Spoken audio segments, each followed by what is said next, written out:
Hello and welcome everyone to Triton-Cup 103. I am Pat here with Frostix, ready to watch another good Splat Zones tournament. Oh yeah, zones only. We love to see the zones get covered. We love to see the tri-strikes come in, the re-slider coming in. Maybe I'm just being too excited for cheese. Call me a sommelier. Careful, you got some noise again, I'm sorry. Anyways, we're going to watch We Party Chicken go against Apéro Vinzou. I guess that's French, but that second word really isn't. So we'll see who of the chicken or the Apéro will take the win. Yep, here. Our first match of this best of 3 set will be on brine water zones. We're already opening up this Triton-Cup with an interesting zones match. You don't really see... Well, I was going to say that you don't really see brine water all too often, but more recently I've actually seen brine water on the come-up, Pat. Yeah, I mean, it's not the map I see the most in zones, again, because that's not the map that usually teams like to go there, but I guess one of his teams decided to go there. Apero decided to select this map, so I guess they have a good backline. They have the tools to take control. This is a well-oiled machine of a map mode, I think. Definitely so. And I was about to say that we have no more time left to analyze, but we now have a forecast on the rest of this set list here. After Brine Water will be Robo Ramen, followed by Mahi Mahi, two more commonly seen zones maps. Yeah, very, very classic for the rest of this set. So this is going to be kind of a curveball. Like it's a well-known quantity, but it's not as much as a classic as Robo Roman or Mahi can be. My two favorite zone map. I hope we get a game 3 because Mahi is probably the best zone map in my opinion. Yeah, definitely. I'd agree. It's Mahi's got like a lot of opportunities for playmaking. Mm-hmm. Oh man. But I think like if you flash back over to Brine Water, one thing that I see that is probably keystone for both of these teams is ensuring that the backline can stay up on those high ground for as long as it can. I see a lot of unorthodox backlines on Brine Water here. Of course, you know, when you think of a backline anchor weapon, you think of the dynamic duo of Snipe Rider or Heavy Edit Splatling here. But you know, with the amount of sight lines that Brine Water Zones has, you can see things like E-Leader, see things like X-Splasher, or like the one with Splashdown. So, choices. Yeah, lots of choices on as options right there. Lots of different things you can do, lots of different opportunities. And we'll have to wait to see what these two teams are able to do against each other. Now, remember, this is only round 1 of Triton-Cup. Triton-Cup, if you're new to this, it's a zones tournament, it's double elimination, and because these two teams are the closest seed, they get to face each other on stream, and then the winner will face our seed number 1 Vanguard. Oh, that is true. That's gonna be one hell of a match upcoming the winner, going up against Vanguard, a set of weekly warriors maybe unparalleled. Yeah. I mean, it's part of a tournament, and that's why you want to play. You want to play to face the best teams you can, to see what they're made of, to see how they're able to do against you. And yeah, we'll see. But before one of these teams goes there, we'll see which one will manage to go there and send the other one to losers. Starting with Brine Water again. So we talked about range. It's also a map that's a lot about like fast paint. I know a good brief slider or a good, of course, strikes can really turn the tide on this map. Definitely so, of course. The zone is very tight, packed in, but also those specials like Tri-Strikes, like Reef Slide, are good for either keeping enemies locked into their spawn or even just starting a retake of their own, simply because simply because I said that how the areas such as, I guess, the court areas or just even the entirety of mid itself are just really packed in. Yeah, packed in is the word. There isn't much room, so you're gonna see people at the same spot, ready to fight. So, yeah, we'll see how teams are able to do right now. Okay, there's a bit of confusion as we were making the stream. Our players didn't know who was the observer, but now CKK has told them. Shout outs to CK, who is going to be holding the camera tonight for us.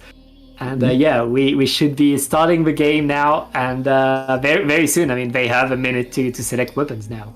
Exactly here. And now that you do mention weapons, Pat, I've been diving into Sendo profiles while you were talking a lot about things. Let's start with Wee Party Chicken. Clara is sporting, that is vanilla heavy splatling. Miyono is sporting a potential Stamper. Frozen Phoenix has 3 weapons on their profile. We're seeing S-Blast, we're seeing vanilla Range Blaster, we're seeing Nuvo Tri-Slosher. That'll be well, out of all the cooler options, it's definitely one that hasn't been seen a lot. And our 4th member of Wee Party Chicken, Skittles, sports a variety of Splatlings, all the way from Headit to Nautilus to Ballpoint to Zimmy, and also Pencil. for their for maybe just a really all-rounded backline option. Meanwhile, on the other end of Apero Vanzo, we have Zima, who is sporting RPD, Rapid Pro Deco, as well as NZAP, Splashmatic, and V-Bucket. V-Bucket is just always good. It's very versatile. It could be one of the many Swiss Army knives of this game here. Max on the side of Apero Vizo does not have any weapons on their profile, but Kenma does have Snipe Rider, as well as, once again, Rapid Pro Deco, noticing a pattern here, and S-Blast as well. And our last member, Ciel, has Vanilla Squeezer and Rapid Blaster Deco. So, we're missing someone. That's well, we took a bit too much time to make Melody started. So now we lost a player. We're going to remake. It looks like it's fine. They're already rejoining. No big deal. It happens. Hey, you know, it's a Splatoon tournament. If we start with a disconnect, that's how it goes. But now that's out of the way, we can focus on the games. Definitely so. Here, I was maybe too caught up with switching in and out of profiles. Pat, did you catch any of the weapons that any of these two teams were using? No, I. That's okay. We just kind of went in and then went out as soon as we started here. Understandable to note.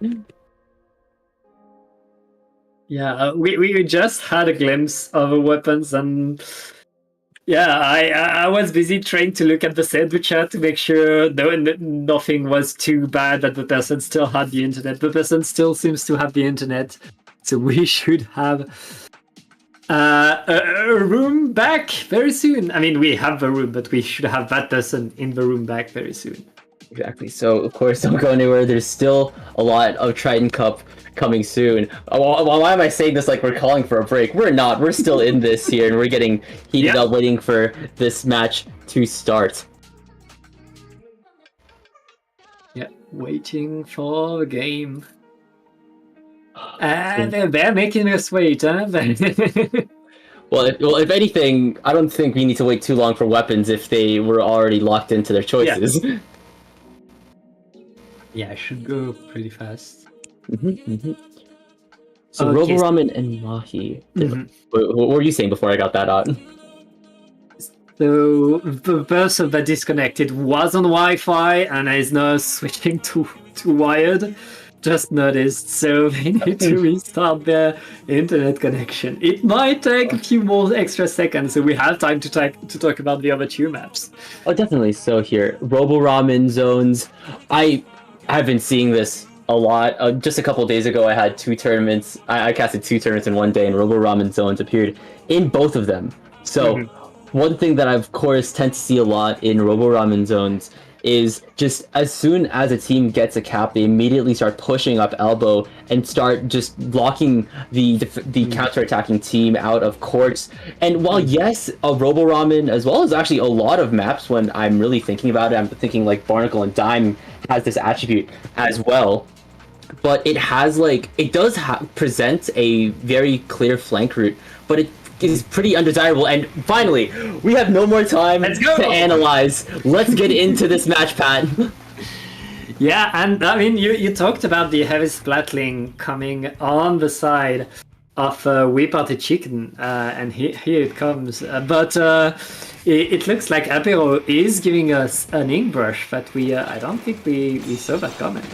We did not here, especially considering everyone on Apero was sporting RPDs on their Zendo profile, but looks can be deceiving as Apero will get the first zone cap. A crab has been popped by their team. Splashmatic firing off onto the high ground, potentially to keep the rest of We Party Chicken at bay. That heavy splatling is going down here, and actually the zone is still in neutral. Oh, I lied. Yeah, and right now it looks like Apero is going in, trying to climb up that ramp, and the ramp is being climbed indeed. Kenma trying to clean up, chase people away with that S-Blast as Phoenix is behind. No, not behind, in front actually. And yeah, Apero is very much taking control of this map, but holding control of the zone is so rough. Here comes We Party Chicken coming back in the game. They will be able to reflip the zone. There's 2 members down on Apero. Already, that Stamper has that pencil in their sights. Jimin is trying to stay alive, and if anything, they will be able to calm the storm a bit. There's 2 members down on We Party Chicken. The zone has been flipped once again in the favor of Apero. There is a crab ready to win. Kenma, as well as Triple One, is just in their spawn, in their like swimmer, quelling the storm once more. They're almost out of their penalty points, Pat. Yeah, I mean, right now, Apero really taking control of the game. They get punished for a bit too far forward. Phoenix activating the Booyah Bomb to survive and to paint the zone. We Party Chicken able to neutralize, but not able to take yet. They're still fighting, and with 2 players down, it looks like Apero is going to keep the zone, Frostix. But that being said, We Party Chicken does have Cooler provided by Griplord, as well as a potential Zipcaster coming in from Lazy Cat. So we'll just have to see what... Oh! Already Griplord is going down. Zima is firing off with the Crab Tank. That's a forward Crab. And Apero is almost in the single digits of their zone points. I think the Zipcaster has been capped. And the zone has been capped. And Wipeout onto We Party Chicken. Wait! Apero is still in this. They have a lot of penalty points to go through, though. I mean, We Party Chicken had to just run forward and pain for fating their life. They bought themselves some time, and now they're back onto the map with a Booyah Bomb. They're going to retake the zone, and now Apero, who was looking so strong, are letting the penalty be applied again. Now, can they get back control?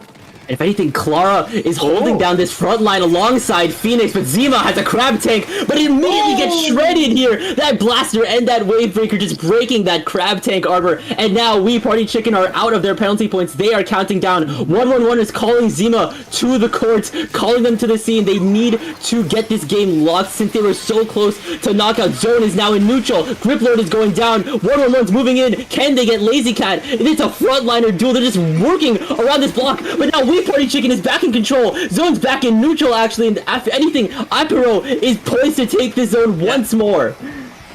Yeah, Apero, their brush took the fight away just to let the rest of the team take control over the zone, and the brush came back right in time to help paint. Now, Apero, they are 1 player down. They are going to let a We Party Chicken get back onto the map, but they still have control, and there isn't that much penalty left. It looks like We Party will have to run at the zone and paint again. They have no specials though here. That being said, Lazy Cat, Clara, Phoenix, whoa! Without any specials, We Party Chicken immediately caps the zone. There's 2 members down on Apero Vonzo. Jimin is outnumbered in a 2v1. They're going down. There's 1 minute left on the clock here. We Party Chicken is almost out of their penalty points as well. Zima's going down. Once again, that's no crab for Apero Vonzo. Lazy Cat gets cancelled mid-Zipcaster. The Wave Breaker is coming out from We Party Chicken as well. They are counting down. There's 2 members down, and the zone is flipped for Apero.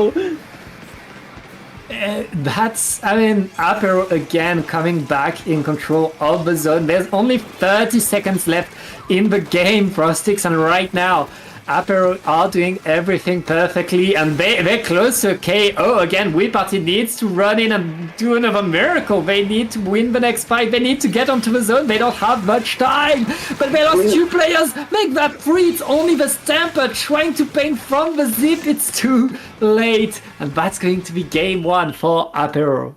Man, I was really thinking that Phoenix's Booyah Bomb was going to be all that We Party Chicken needed, but Booyah Bomb does not paint as much as the rest of those GG zone specials like Tri-Strikes, like Splat, like Reef Slider here. And even when we saw that Apero Vizo was We Party Chicken actually was able to was able to flip the zone without any specials here. They were just Apero was just too deep into their points and was allowed to get that knockout, which secured them game number 1 here.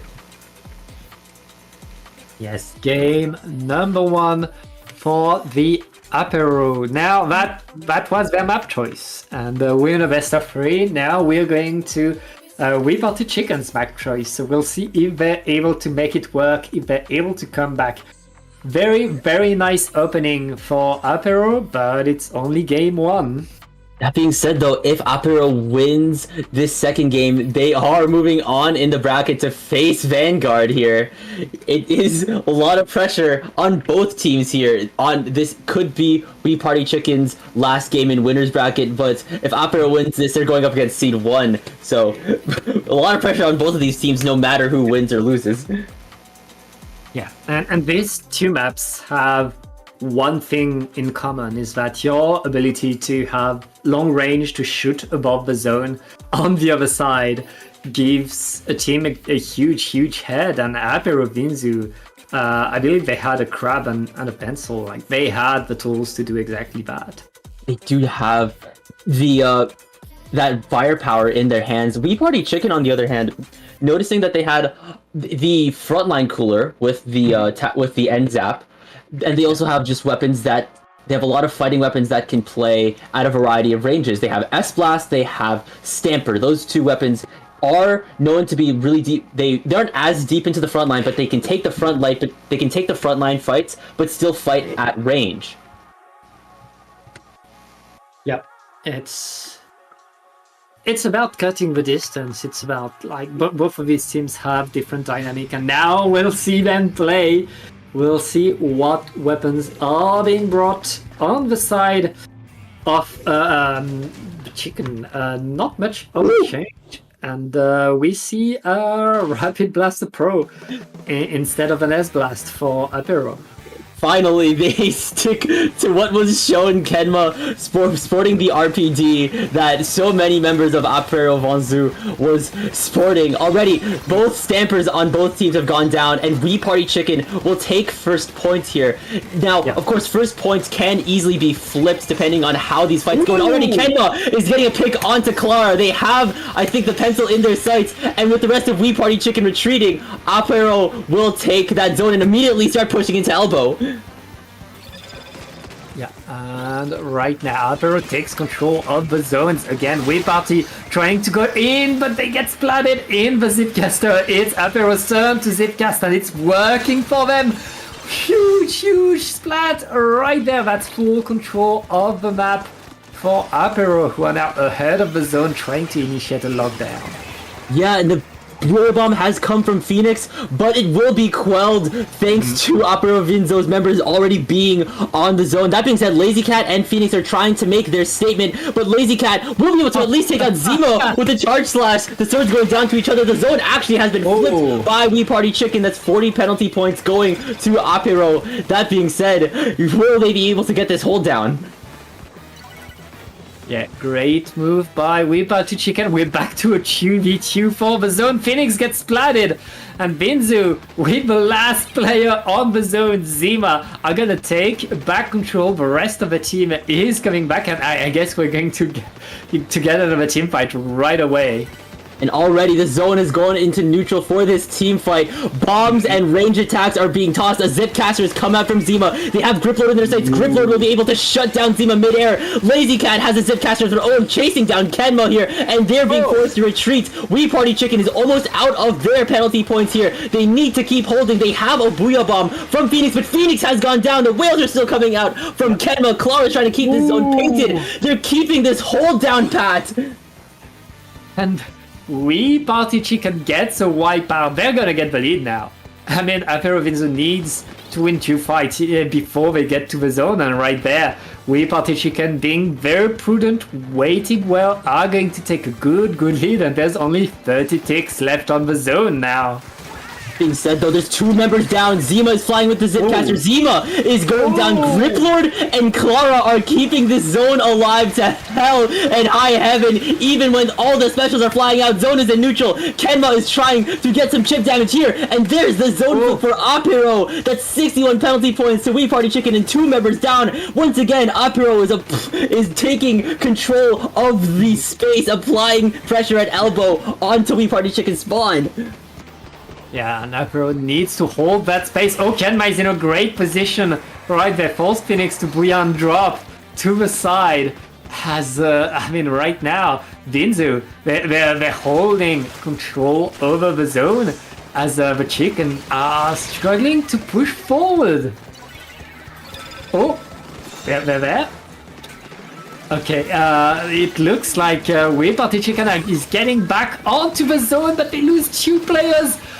2 players. Penalty was applied. Oh, hey, welcome back, Prostix. Sorry, I just realized that I was muted. My bad, Pat. Anyways, Zima's going down to Griplord once again. The switch to the pencil could be what We Party Chicken needs. They still are in the lead, but they need to stop Apiro from counting down their penalty points. Zone is in neutral already. The RPD is down, but Zone is still being controlled by Apiro Vinsu. Griplord is taking a lot of chip damage. Griplord's going down, and I think Zima is trying to make a statement, but Lazy Cat is trying to get that sword duel started. That being said, Apiro Vinsu is out of their penalty points. They're really close to getting this lead. Phoenix is charging the Booyah Bomb. Will this flip?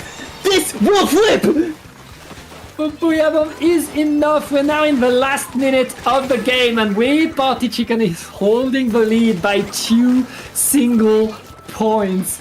After Robinson needs to mount another push, they need to prepare something else, something big, because that was a huge penalty that was applied for Prostix. Exactly here. There's 30 seconds left here. Already, all 4 members of Apiro are on the scene. That being said, Claire taking the frontline splatling to Kenma's face. Already, there's going to be 20 seconds left. That heavy splatling paid output is really useful for We Party Chicken. We Party Chicken is in control. Zima is jumping back into the fray. Zone is in neutral. Claire is going down. Griplord is all that's left. Same thing with Phoenix and Lazy Cat. But Apiro Vonzo is almost ready to take this back. They're in the 20 thresholds of their penalty points as overtime begins.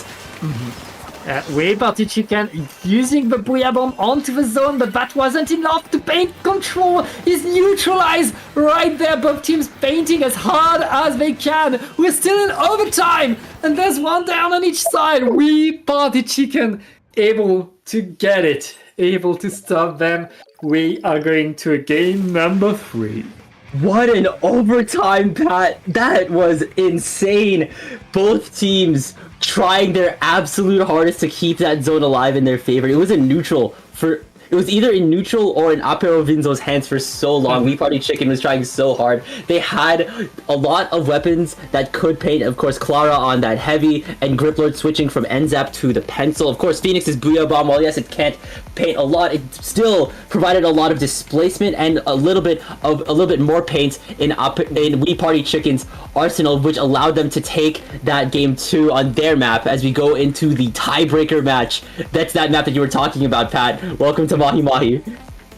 Yeah, Mahi Mahi. These zones, like golden standard of a good map, I think. You have so much on here, so many different things you can do. Our Blaster enjoyers will have something to do, some good ledges to camp left and right.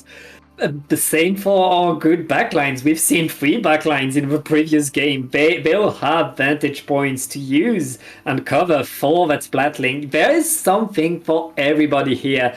And especially once the water is dropped, you can have these huge team fights on that flat surface for the zone. I love it.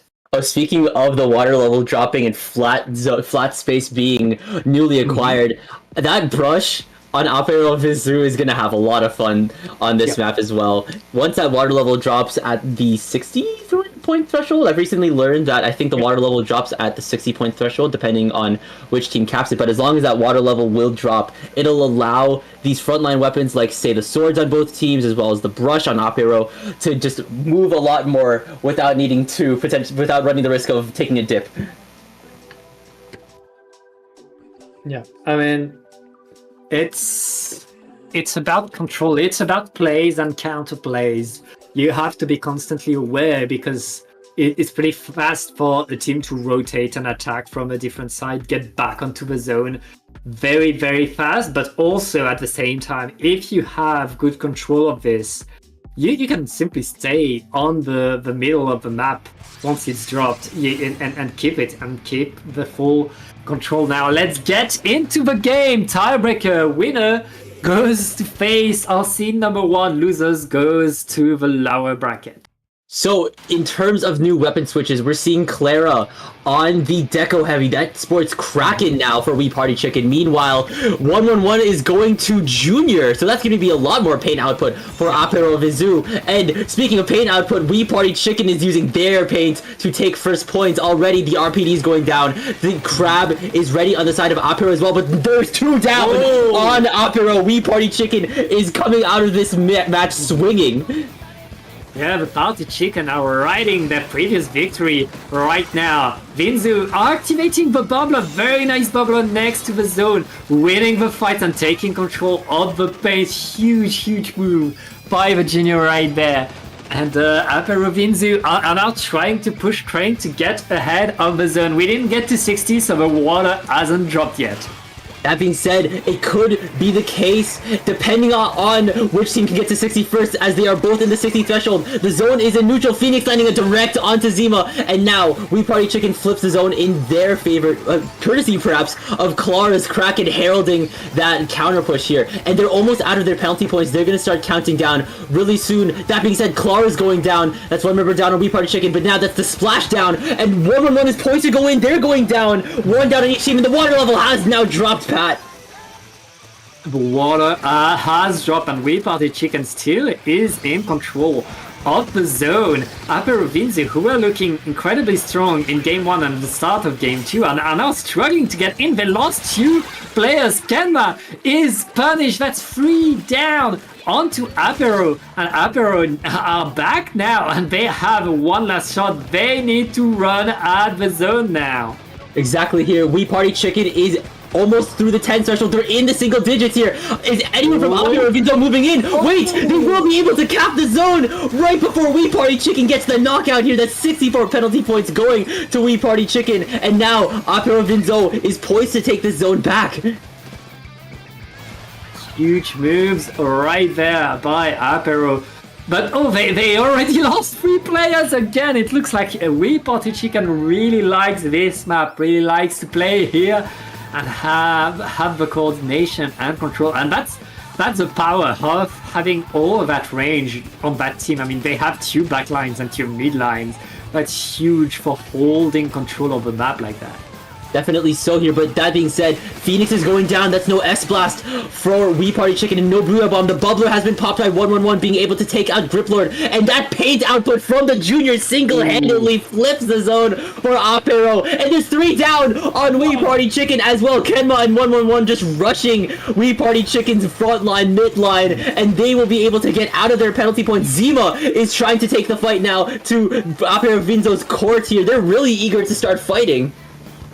Yep, they were struggling at the start of this game, but now they're in control of the zone. But Bouillabon is said doesn't do anything to the zone, and Apero Vinzu are getting stronger and stronger, getting a few splats, still holding the zone. Clara activating the Kraken, but it looks like it's a bit too late. There isn't much time left for Sticks, and Wee Party Chicken needs to cap the zone now.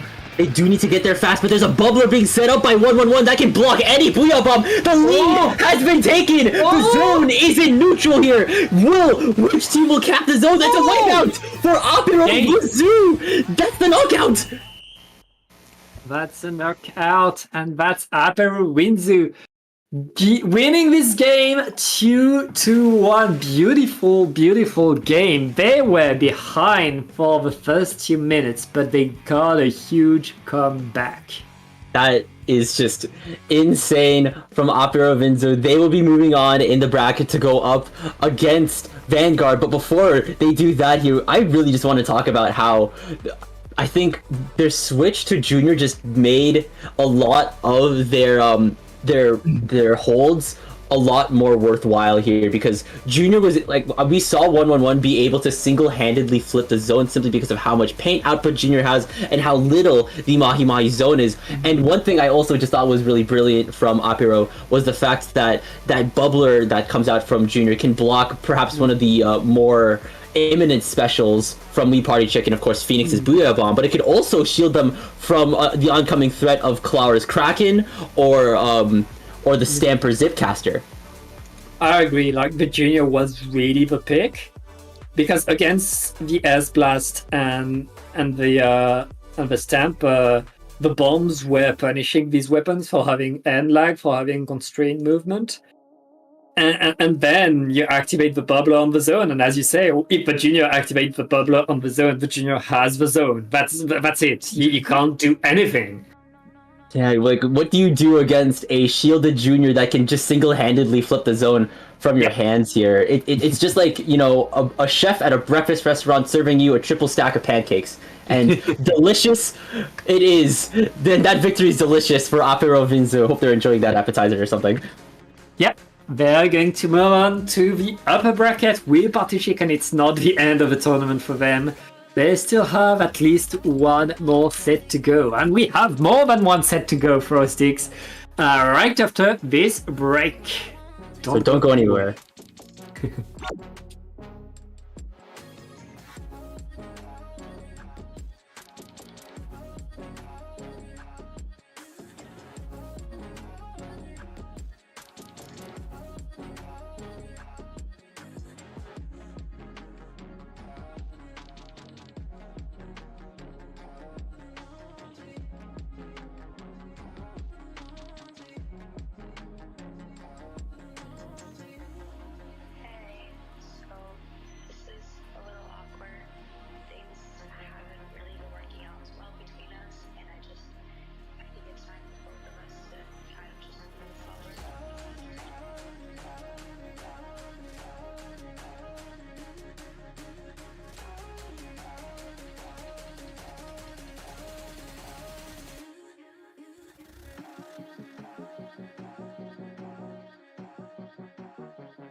You open?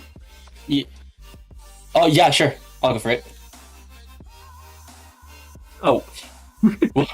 Sorry. Welcome back to Triton-Cup 103. We're hot off the presses of We Party Chicken and Apero Vinzo's round 1 match. I'm still shell-shocked after that. But we're now seeing Blank Z and Team Zero go up against each other in winners bracket round 2. Like we said earlier in block 1, this is an all zones tournament, and we're starting on Zones Inc. block, Pat.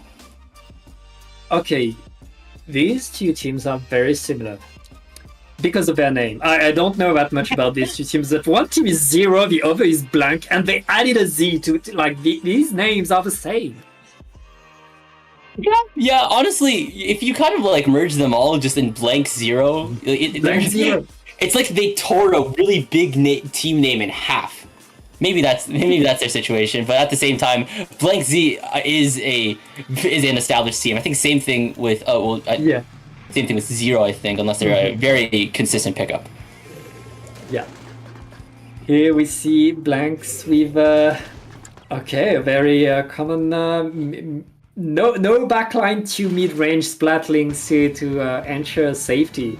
On the other side, Zero with a more classic comp of the pencil, enabling the short-range shooter, and it looks like Slasher is opening pretty strong for Zero. That's 3 down already on Blank Z, and Zero is in control already of the platform. Huge position by them.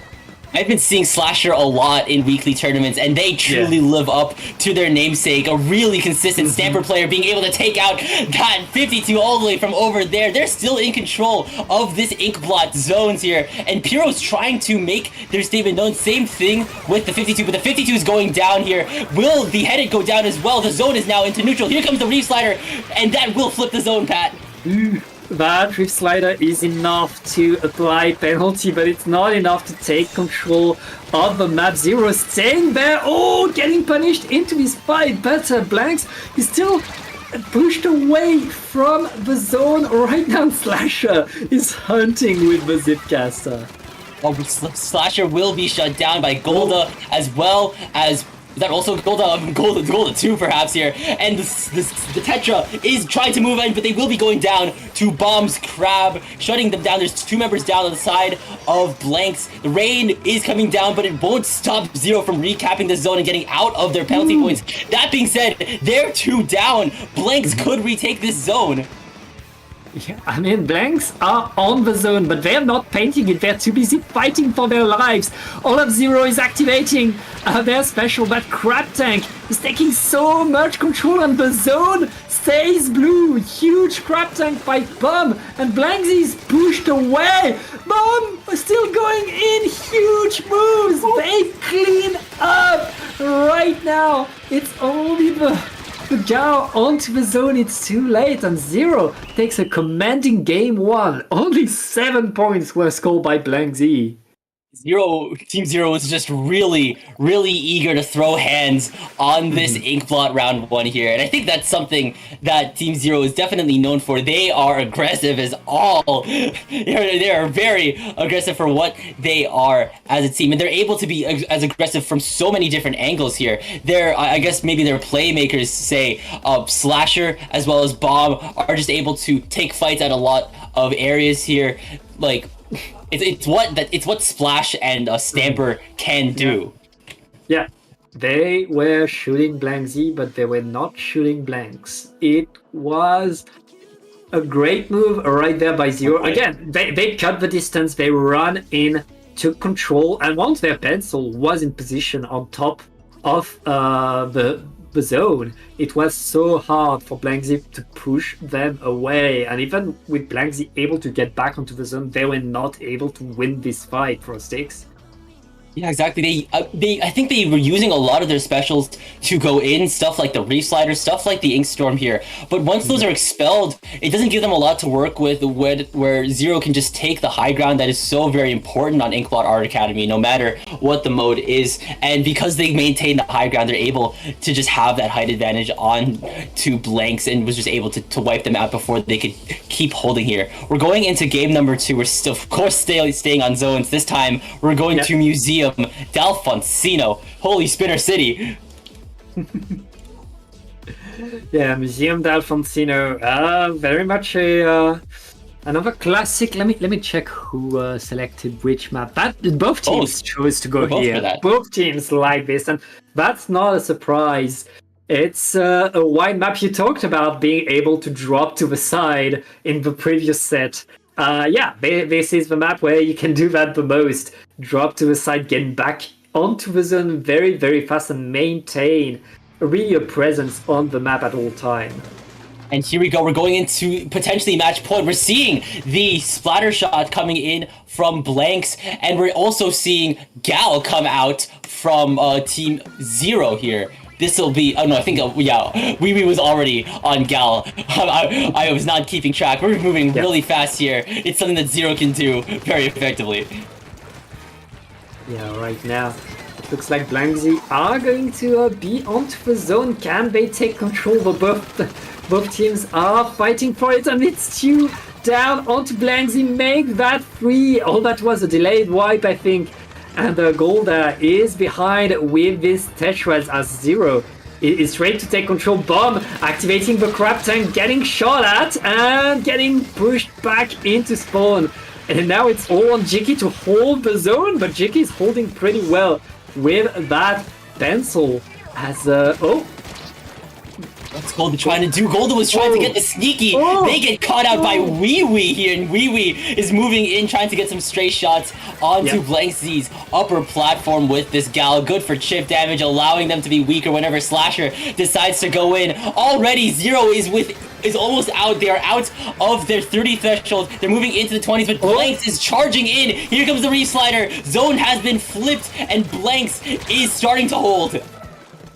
Yeah, BlankZ able to take the control, able to put themselves on the zone, but Slasher is already back on the attack. Slasher is punished. Another crab tank by Bomb. These crab tanks have taken so much space, so much control, but Zero is losing players right now. Oh, as I say that, BlankZ's play is losing more. We're still fighting unusual on the zone right now. Yeah, that being said, Zero has a very strong lead of 24, but Blanks is starting to take their fights a lot more effectively, making sure that these playmakers are isolated. Slasher does pop the Re-Slider, but their spawn point is compromised as Golda is lying in wait, waiting for this Stamper to return, and here it comes. Slasher has gone down, and Blanks is almost close to taking Zero's lead back. They're out of the 30s into the 20s. Bomb has a crab ready to go, but that won't stop Blanks from taking the lead. Huge lead right now. Zero need to run at the zone. They don't have much time. They've just a few ticks on to there. 2 down onto BlankZ, but they're able to bait. We're going to game 3 again. What an insane match from BlankZ here. I'll say it once, I'm saying it again. They learned from their mistakes of the of that Inkblot match. They were able to realize why they were consistently going down, and decided to start ensuring that all their fights were against Zero in terms of numbers here, trying to isolate a lot of the forward playmakers like Bomb, like Slasher, making sure that they're outnumbered. That way they don't whittle down the rest of their team here. And man, we're already going to another tiebreaker match here. We saw that last set. We're seeing it again. Such intense, heated sets. And we're going to a map that everybody has put on their list. Of We're course. seeing it again. Deja vu, Pat, because Of course we have to. the tiebreaker match of round 2 is once again Mahi Mahi Resort Zones. What? Don't call it a comeback. Yeah, it is again Mahi Mahi Resort. I mean, it's not a surprise that every team puts that on their map list, because whatever your weapon, you got something to do, and that's what makes the map good. Whatever your weapon, you got something to do, and you're going to have fun playing onto this map. Now these two teams, I mean, they both had their shining moment. BlankZ had full control of game 1 and of the first minute of game 2. Zero definitely came back, took so much control onto the museum now. So we have two teams that are pretty even now. Pat, I think you got the names mixed up there.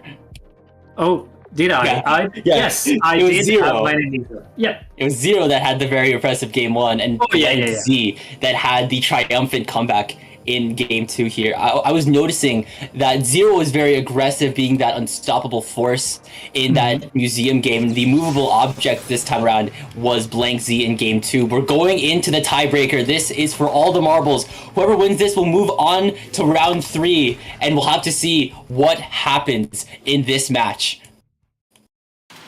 Yeah, And it looks like right now Blank Z is switching away from the Nautilus to have an extra shooter on their map. Meanwhile, Zero not switching up their comp. And we have the first team fight that's already won by Zero, activating another crab tank to really take control over the zone and push Blank Z back into their spawn. There's that aggression that I was talking about from Zero. Already they're eager to move into the upper parts of Blank Z's side of the map. The soda has come out from Zero as well. We're almost at that 60-point threshold. Here comes the water levels drop, Pat. Yeah, the water has dropped.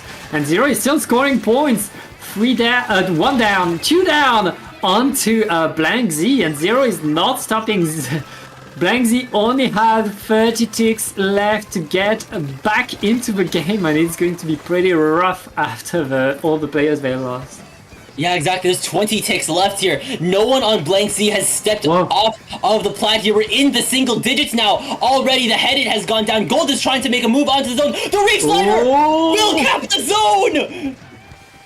Just in time, they are here, and Zero were contemplating getting a KO. Now need to win the next fight, just to push Blank Z away. They managed to do that, but the deed is done. Blank Z just bought themselves a lot of time in this game. They'll have the time to prepare another push. Yeah, definitely so here. No specials are online on the side of Blank Z, however. Speaking of specials, Bomb has sported the crab tank once again, firing onto that gal. That Splash Ball, of course, saving their lives as usual, but Slasher has gone down. That's one front line down on the side of Zero. Bomb is being outnumbered by the Whale. It's now a 2v1. Bomb is running through the life. Bomb is going down here. Their penalty points are being whittled down, but the zone is in neutral. The Tetras have gone down. Slasher is the last member down on Zero for a wipeout from Blank Z. They're in control of the zone. They're going to be out of their penalty points soon. They're going to have to start counting down. They have very good control of the map right now. Can Blank Z get a second comeback in a row? Zero trying to push, trying to get in, but Slasher's already slashed away from here. Zero struggling to go in right now, but they're able to get next to the zone. Not enough to really do enough damage, enough paint. Slasher is going back in, punishing a jump. This could be the opportunity. This could be that time. Slasher is taking control, and that's penalty applied. Zero gets to breathe a little. Definitely so here, but both teams are now at 40 penalty points here. Slasher Zipcaster is coming to an end. That being said, there was 3 down on Blank Z. They're still fighting on their half of the map. Zero's just so eager to throw hands like I was saying here, and they're just forbidding Blank Z from moving any bit past, but Bomb's Crab is being fired on by that Zuko. Bomb's being cancelled. There's 2 members down on Zero, and Blank Z starting to move in. Golda is heralding Pyro and Cassie in. The zone has been flipped by Golda's Reef Slider. Zone is back in neutral though here, and I think Zero is able to quell the storm once again. The zone's being flipped, and they're back in control. They're in the driver's seat. I mean, Blank Z keeping themselves alive, but on life support right there. Zero still in control. They don't have that much penalty left. Frostix, they could very much win it here. Yeah, exactly. Zero is in the single digits of their penalty points here. All members of Blank Z are starting to make a move onto points here. Here it comes! That's the game! That's the knockout that Zero has been looking for. And in a decisive 2-1 set, and with a knockout on Mahi Mahi, Zero will be moving on to Winners Bracket Round 3. Yeah, I mean, Blank Z didn't have the time to charge another Reef Slider, and and this is what happens. Yeah, once you run out of cheese, then you will be sitting with a bunch of macaroni, and that perhaps is what Blank Z is left with. They're moving on. They're being knocked down to losers bracket. Once again, this isn't the end for Blank Z, but Zero is going up to winners bracket round 3 to go up to whoever wins against Vanguard and Apero. Oh man. Yep. I mean, that's not going to be that set that we cast after the break. We'll get probably two closer seeds next to each other. So we'll take a short break and we'll be right back.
know, I wanna know. Can we talk about me and you? Can we talk about me and you? Can we talk about the truth? I wanna know, no, I wanna know. Can we talk about me and you?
And welcome back to Triton-Cup 103.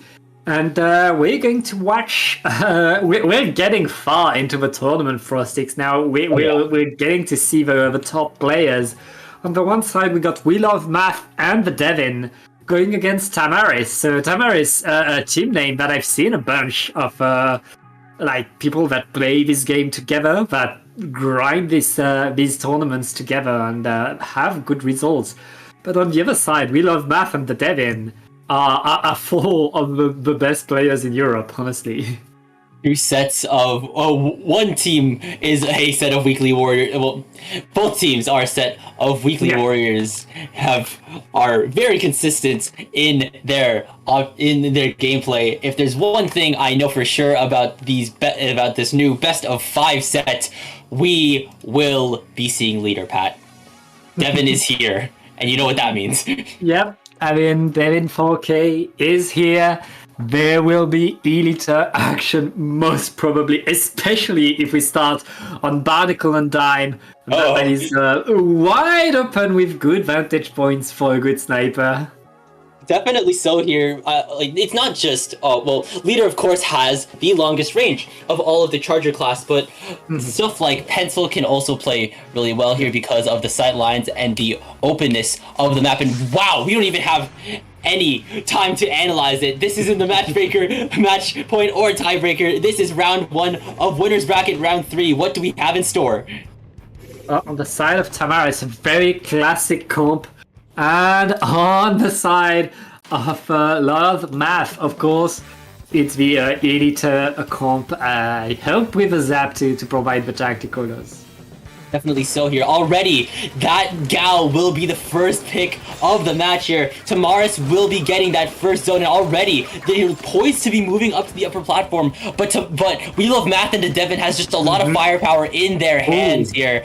The Gals have both gone down. I think the Bucket is trying to take the fight. They are able to take out the NZAP, and Adel is firing off with his Crab Tank, shutting down the S-Blast now. Devon's going down too here. Tamaris is moving in there.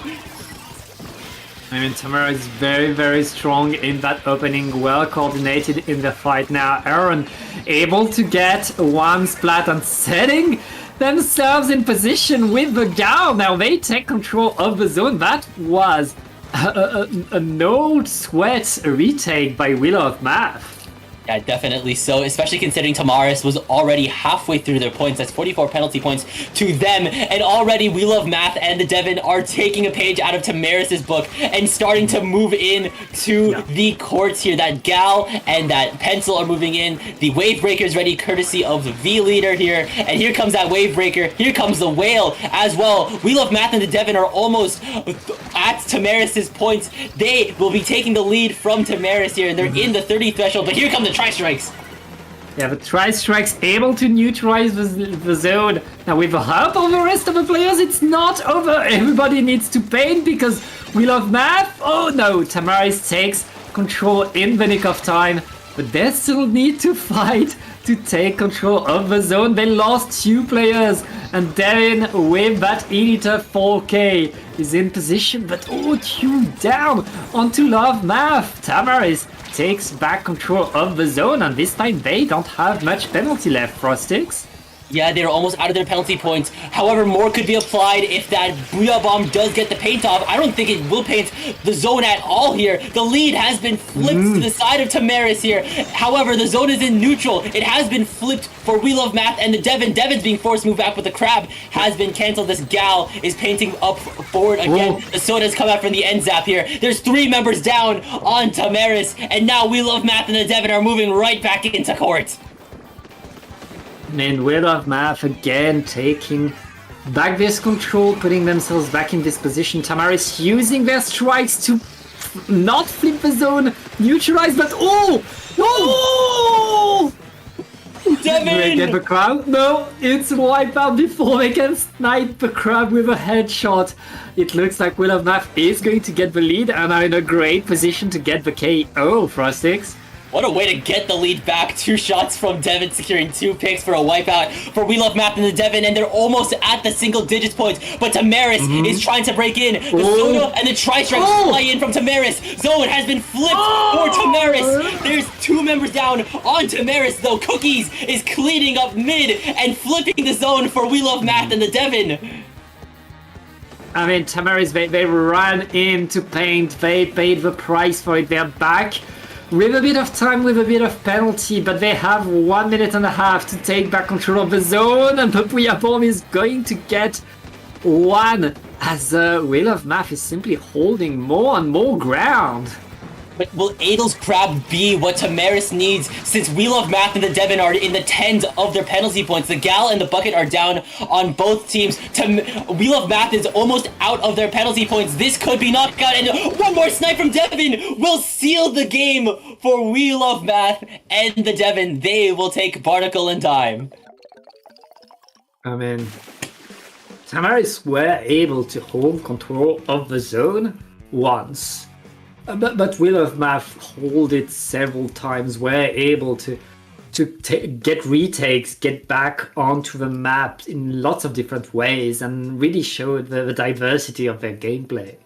Yeah, definitely so here. Of course, they just have a lot of backline presence, and with that backline presence, courtesy of Devon, it allows the front line to just have a lot more room to work with. Of course, they have that NZAP that can provide them the frontline cooler, but they have weapons like S-Blast, like Gal, that can just, once again, take fights at a variety of ranges and can also just stay within these forward positions for a long time. Gal has that splash wall that allows to shield themselves and just hold off areas, chopping up territory. And Blaster can just hold people and get rid of enemy players in higher up spots or even behind walls. Yeah, I mean, the power of a good 52 Gal cannot be underestimated ever. If that weapon gets a splat, puts down a splash wall, then suddenly you have a Gal in a spot that you don't want to have the Gal right after losing a player. It allows really a team to take control of the map so fast and not let that control go thanks to the splash wall. It's rough to play, and Tamaris, if they want to move on, they need to find a way to beat these pickup experts. Definitely so here. It could be stated that maybe once maybe the load-bearing E-leader of Devon gets removed, the rest will soon follow. But even still, the rest of Wheel of Math and the Devon are able to just work effectively even when that leader's down. They need to find a way to at least pick their fights methodically here. And perhaps the next map, which will be Mako Mart, could be the map to do so here. High ground is important on Mako Mart. Yeah, I mean, American Mart is these very small maps, one of the smallest maps we have in the game. But it's also a map with lots of different corners that you can hide behind, go places. So I expect the S-Blast to come back. I expect to see people try to use the ledges and corners to their advantage right there. We saw both teams had the tools to do that. Now, who's going to do it better?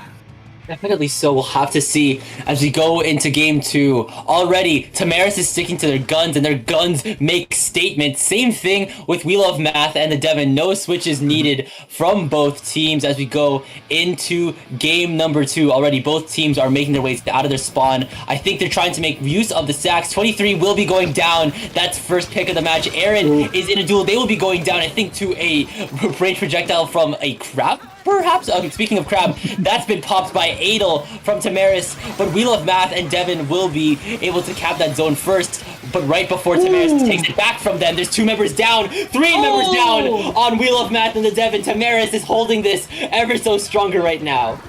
Yeah, a great opening right there by Tamaris. Now they need to hold, now they need to keep Wheel of Math from going in, and that's how you do it! Right there, great sloshing. To maintain their opponent at bay, but Devin 4K to the side with that E-liter. He's gonna get the snipes, and Aaron is moving in with the Gal, allowing the rest of the team to go in, but still 2 down on Tamaris Frostix. Yeah, they are 2 down. Wheel of Math and the Devon also have 2 more specials charged up here. That S-Blast lands a nasty direct, charging at the Booyah Bomb. They're going down, but right before taking out Adel with them, that's 2 members down on Tamaris. S-Lord has cookies in their sights here. It's now a Gal-off of sorts. The Wavebreaker is also coming out from Devon as well here. It looks like Tamaris will be starting to break out of their spawn soon, but right now the lead has been swapped. It's in the hands of Wheel of Math and the Devon. Yep, right now Wheel of Math still holds control over the zone as Tamaris is activating the strikes. The strikes are not enough to cap. Can a Wheel of Math hold control over the zone? There isn't much time left. Devin forced to move back as the zone is flipped by Tamaris, moving in as one. That's one of the perks of being a team, is that you know how to push together. Definitely so here. And even when that pencil's down, Tamaris is still making use of working with those ledges. 23 in particular, just cheesing out those ledges with the bucket. And meanwhile, S-Lord and Adel are just taking the enemy plat by storm. Adel will be going down, but S-Lord will be able to take out, I think that was the soda carrier of Wheel of Math. And Tamaris are now out of their penalty points. They are going to start counting down. Adel's firing off with the crab tank as well here. But here comes a Booyah Bomb from Wheel of Math and the Devon. Will this be what Wheel of Math needs? I mean, right now Tamaris are getting the lead, but losing the control. Wheel of Math are back onto the map, only halfway through the game, almost. Like, it's been less than 3 minutes, and Wheel of Math is back in control. I mean, you have to play for a KO when like the score is that low. Oh no, definitely so here. 1 point differential. It's nothing to scoff at here. And in terms of penalty points, We Love Math was already halfway through theirs, but now another 55 penalty points are being applied right back here. Progress has been immediately been reset. The tri-strikes are coming out forward for Tamaris. There's 2 members down on We Love Math. Someone just fell off there. I don't know who just fell off, but Devin, I think, is on their lonesome in trying to stop Tamaris here. Yeah, huge move right there by We Love Math. Tamaris are waiting, but it looks like We Love Math needs to get on the zone. They're able to apply penalty now. We're back to a fight on the zone as We Love Math are struggling to get control over the stack. They lose a few too many players as they do so. We're entering the last minute. Frostix and our 2 teams are still 1 point apart, but Tamaris has the better point. Exactly, a single point differential is all that Tamaris needs to keep right now. 23 still has the tri-strikes. That can be always good for keeping the zone in Tamaris' favor, but they're eyeing the ledges, eyeing Aaron here. It's a 2v1 though for this bucket. The bucket will be going down. That's no tri-strikes. There's 2 members down on Tamaris, and We Love Math and the Devin are taking this zone by storm. There's 40 seconds left for We Love Math and the Devin to take this lead back, get out of their penalty points, and get the lead. We Love Math still in that fight, still trying to get more. As you said, there isn't much time left, but Tamaris needs to push right now. There isn't much penalty left, and We Love Math are looking to tie up the score in the last seconds of the game. And will it happen? They're out of their penalty points. The lead has been flipped. 10 seconds left. There's 3, 4, all members down of Tamaris. And with that, We Love Math and the Devin will be able to take a second game and put that on their belt. It's now match point. Yeah. I mean, once again, we see We Love Math bleed. We see them struggle and be behind, having to mount a comeback. And then we see them mount that comeback and do it perfectly and get back into the game. Tamaris, once again, foiled and not able to keep the lead. Well, if you know that one song, what doesn't kill you just makes you stronger, and I think that is what's happening with all these matches from We Love Math and the Devin. That being said, though, I would not want to count out Tamaris yet. They held that game. They held that Makomart game with an iron fist, able to at least make sure that the high ground that We Love Math and the Devin really love to play around is constantly contested, making sure that they have to constantly guess whether or not it's safe to push in or not here. And wow, stop me if we've seen this before, Pat. Take a guess to where we're going next. And it's game 3. Of course. Of course it's game 3. We're going to Mahi result. This time it's only been chosen by a We Love Math and the Devin. Tamaris didn't put that on their list, so maybe We Love Math has a better plan. Well, definitely so, considering the high ground, the vantage point that Mahi Mahi has, that will allow one of the team names mascots to stay afloat and have a sightful eye on the rest of the zone. What I'm actually interested of, because I've seen Devin switch to C leader if need be here. We've constantly seen Devin on the vanilla leader, of course, with Ink Mine and with Wavebreaker. Of course, Ink Mine does have a lot more use case rather than the Wavebreaker, but in case for the C leader, that has Kraken. So, yeah, will we see Devin swap to that custom E leader? I mean, that's the question. I'm not sure Devin needs a Kraken to kill you. That's the thing. I've seen Devin tap shot top level frontliners like it's nothing. So it's anything's possible. Anything is on the table. Let's see what is brought. Remember, it is match point for We Love Math and the Devin. If they take this Mahi match, they will be able to move into winners bracket semis. Yes, here they will be able to move into winners bracket semis. Of course, no changes across the board. Both of these teams are extremely consistent at what they do, and what they do is take games. So let's see if either of these teams can take this before it's too late.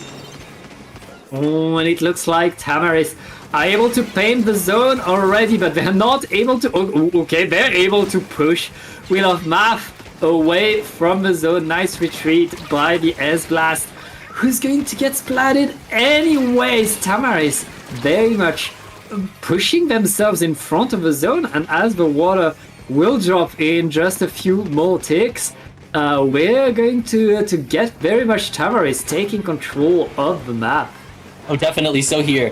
The weapons that Tamaris sports are able to just play at mid-range perhaps even more effectively than We Love Math and the Devin. Those tri-strikes will potentially allow Tamaris to stay in for longer. Ooh. But with the Booyah Bomb from We Love Math and the Devin, they will be able to flip the zone. But there's only one member left of We Love Math left. That won't be for long, as Tamaris will be able to flip the zone right back. Adel does have a crab, but that 52 is going down. Aaron is trying to make a move onto Adel. Adel's going down here. 23 is going down here. And with a single push, the zone has been flipped. That dive, ignoring the player behind them just to splat the crab, knowing the wall would save them. Huge play by Aaron again. And now it's Wheel of Math when they're comfy. It's Wheel of Math taking control. The Booyah Bomb completely disrupting Tamaris in their spawn right there. And I mean, Wheel of Math and the Devin are very much in there and going to get the lead. And there it is again, once again, after a very brutal first half of the match, We Love Math and the Devin managing to take the lead back from Tamaris. We've seen that in the last two matches. That being said, though, Tamaris is souped up here, but they won't be souped up enough. They won't be able to flip this, as We Love Math and the Devin are holding their ground, being able to secure the zone, and they're almost out of their ticks. They're in the 10s. They're almost going to be in the single digits, Pat. Yeah, I mean, Wheel of Math right now holding the zone. Tamaris on there, able to get the splat, able to get the paint, are still alive in this game. We're halfway through the game. Tamaris has control of the zone, and we've seen Tamaris hold the zone for a long time. If they do that again, they win the game with a KO. And Tamaris has two specials ready to roll. They have Crab Tank that has just been popped by Adel, and they have the Tri-Strikes courtesy of 23 in case they need the cheese here. And Adel's just firing off, making sure that We Love Math and the Devin just can't move out. But here comes the Booyah Bomb. The zone is in neutral right now. 23 is trying to keep the zone in control. They are still in control, but We Love Math and the Devin are storming the front lines. They will be able to flip, apply 40 more penalty points to Tamaris here. But that being said, there's two members down on We Love Math. I mean, Wheel of Math just lost another player, and Tamaris is holding control. Oh, wait, Aaron ran forward against Splat again, but is going to be punished on the wall and on the zone by Tamaris. Tamaris staying in control, and penalty was not applied. Frostix, Tamaris are on their way to get the lead back. Yeah, they're starting to count down. That being said, there is at least the bucket down, but the whale has come out. Adel has the crab as well, but there's two members down on Tamaris here. Zone is in neutral once again. It has been flipped by We Love Math and the Devin here. They're still fighting like they always do here. Cookies is in the front line. Devin is firing off here. There's two members down on We Love Math. Make it three here. Zone is once again in control of Tamaris here. That's a lot of penalty points for them to go through now that there's 1 minute left on the clock. Yeah, that last minute is going to decide everything. Tamaris, they don't have that much penalty left. And, I mean, they could get the KO right here. All they need to do is hold. Wheel of Math are pushing in, using their specials to run forward. It's going to be so close. Even if they win this fight, they need to paint the zone. Just 5 more ticks for Tamaris, who are trying to hold control, but no, it's not going to work. Wheel of Math take control over the zone, and with 20 seconds left, all they need to do is deny paint now. Yeah, Tamaris needs a Hail Mary in order to take this game back in overtime. But right now, We Love Math and the Devin are positioned very effectively right now. The Wave Breakers come out. Zone is in neutral. Cancel that. There's 5 seconds left on the clock for Tamaris to take this back here. Will they be able to do it? The zone is in neutral. But no, they didn't paint it enough. Yeah. They didn't paint it enough, Pat.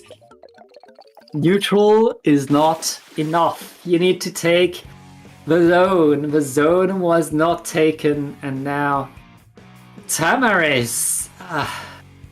I mean, they had a good showing, a great showing, but it was not enough. We lost Math and the Devin able to play a bit stronger, a bit faster, a bit better, able to get a comeback onto the zone one extra time, but Tamaris didn't.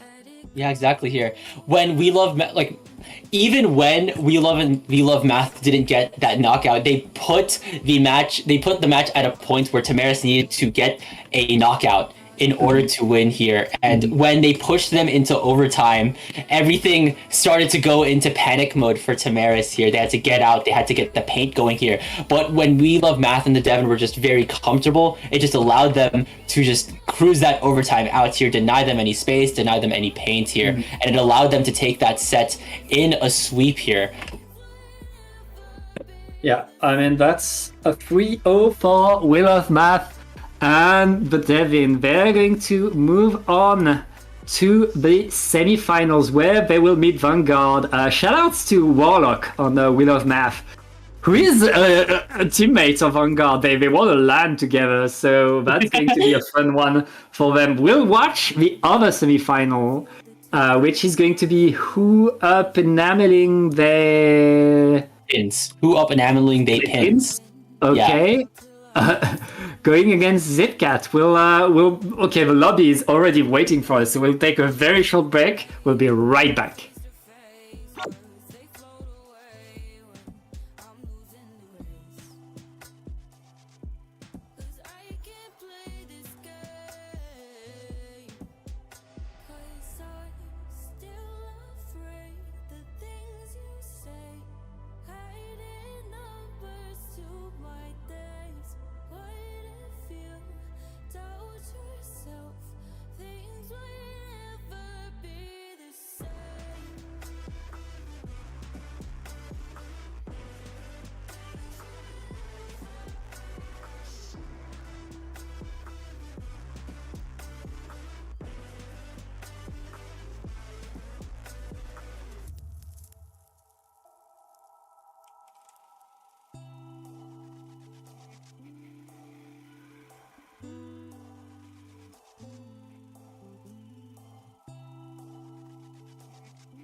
And we have now entered semifinals of Triton-Cup 103. For those who have just joined recently, I am Frostix, joined by Pat, and we are now covering Who Up Enamelin They Pins versus Zipcat. C2 and 11 here. Zipcat have gone very far within this tournament. Yeah, I mean, Zipcat, they faced a lot of teams. Let me look at their history, because they had to beat lower seeded teams. We win in it. Very good pickup that they had to face and that they beat. A huge upset that Zipcat managed to get. But now they're here in the winners semifinals against the Animal pickup. Another pickup of, weekly custom, like, Weekly Warriors. usual suspect of the semifinals. It's true, yeah. Who Up Enamelin They Pins, part of another league of Weekly Warriors. Enamel, Jasmine, Buns, and Tomoko here. And I said this during the break. I'll say it again. What do you mean we're opening with zones on Hammerhead Bridge? Perhaps the straightest map that isn't Hagglefish Market. So yeah, I saw a few people. Some of the teammates of Enamel complained about the map themselves, but because when you let the charger choose the map, that's what happens. This is a good lesson. Let a midline choose the map, because midlines, they choose maps that everybody's happy with. Definitely so here. Who Up Enamelin They Pins is very full.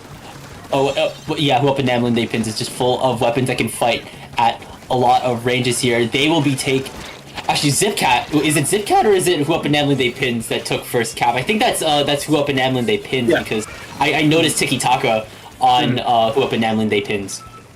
Yeah, we have we have it fixed. Who Up Enamelin They Pins in blue right there, taking control over the zone, setting themselves forward, and maintaining a lot of pressure for Six. Yeah, exactly here. They're already halfway through their points, and already Tiki Taka is popping the splashdown, putting Zipcat back in their spawn here. They're already past, almost out of the 20 threshold here. This Nautilus! Tiki Taka is a force to be reckoned with right now. They will be going down, but they're almost in the single digits. They're in the single digits. Here comes the Trizuka from... Wait, that's a wipe! That's a wipe! A wipe in the nick of time by Zipcat to save themselves. That's their first life that they just lost. They have 8 more to go now. They need to hold the line, hold the zone 2 versus 2, as the Pins are trying to get back forward. Yeah, definitely so here. They're trying to at least bomb spam them out, flush them out with that Trizuka from Tomoko. That will be able to get rid of Nom Nom, as well as that splash. There's 2 members down on Who Up Enamelin They Pins already. They will be recapping that zone here.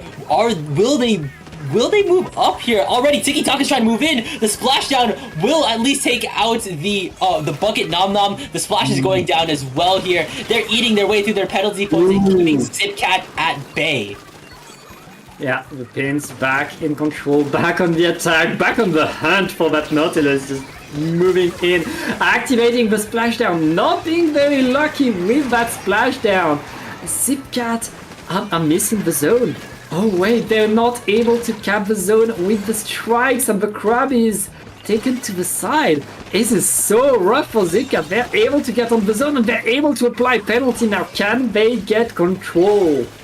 Exactly here. Retaking the zone is one fight, but holding it is a whole other fight here, as the zone will immediately go right back to Who Up Enamelin They Pins here. Already, the Stamper as well as the Shot are down on both teams, but there's 2 members down on both teams once more. Tiki Taka as well as Yasmina are able to just keep, they're able to hold the line down very effectively here, and I think that's an isolated fight. Nom Nom just can't catch a break right now. The splashdown from Tiki Taka is almost ready to go. I think it just depends, and they're just holding Zipcat out. If Zipcat is trying to push in, Who Up Enamelin They Pins are guard dogs. They're almost out of their penalty points, Pat.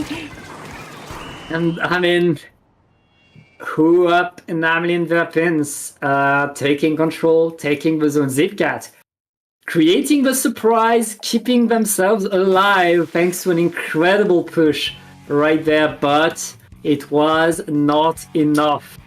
And right there, the seed lower this time doesn't want to let another miracle happen for the Zipcat, but the Zipcat have 2 more games to go.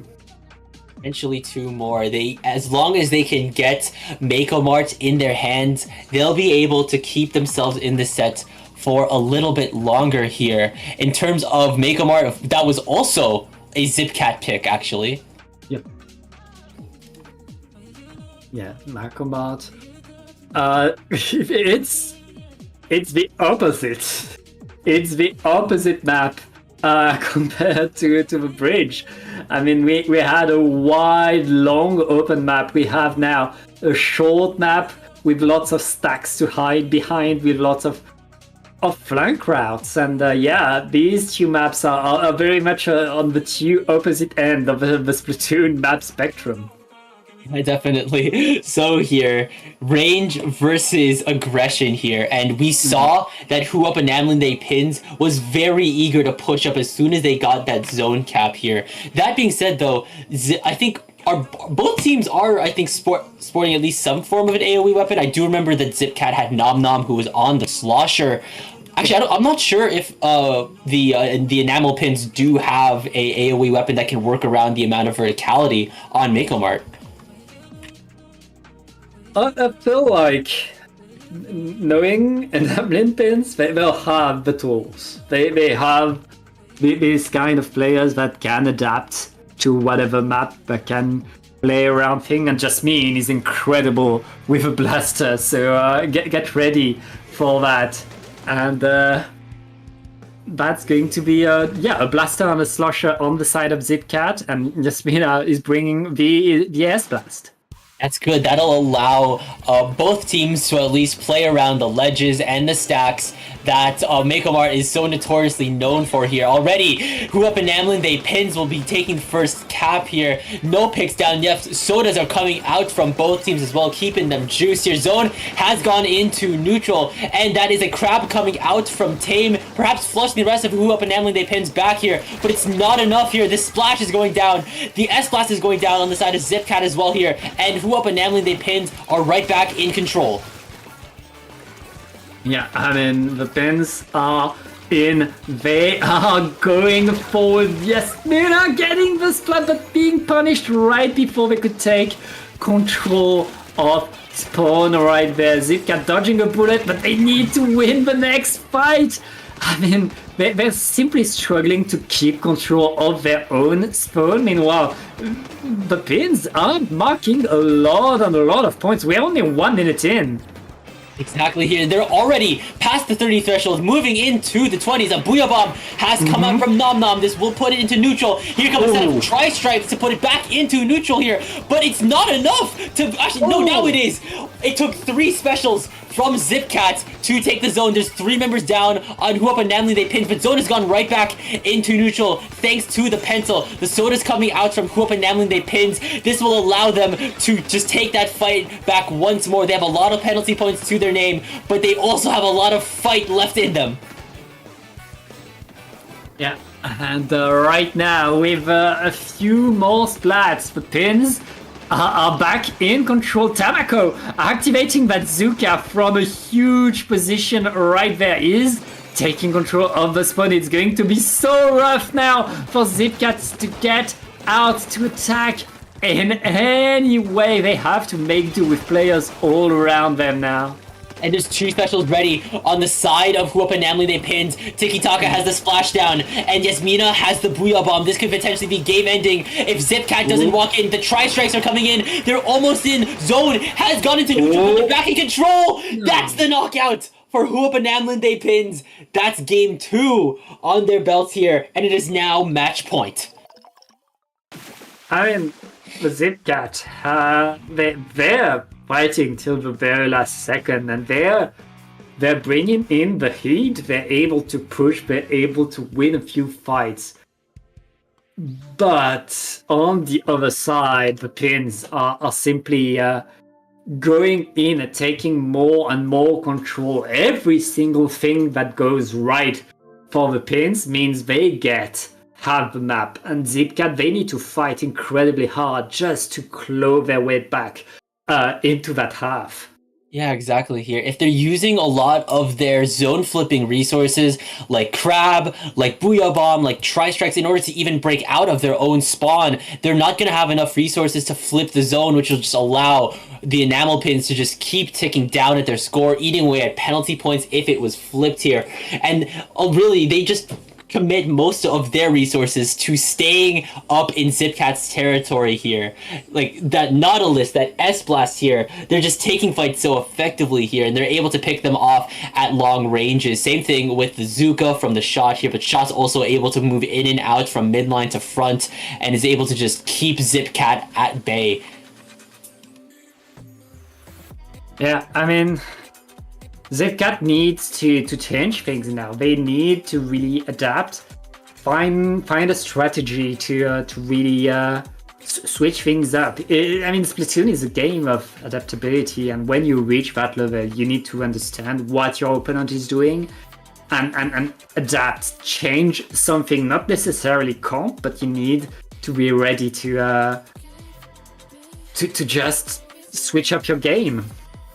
Yeah, definitely. All of Zipcat's weapons are really traditional midline ranged weapons that are able to be very variable in terms of like how they can approach it, but it just hasn't been working for them so far. This could be their last leg. Zipcat is still sticking with their guns, but right now here comes a switch up from They pins. We see Range Blaster from Tiki Taka, I think. Yeah. No, Tiki Taka is on Squeezer and Yasmina is on that Range Blaster.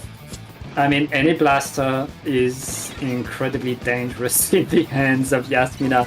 But the crab tank by Tame is going to allow them to take a lot of control over the map, but it's 2 down, it's 3 down.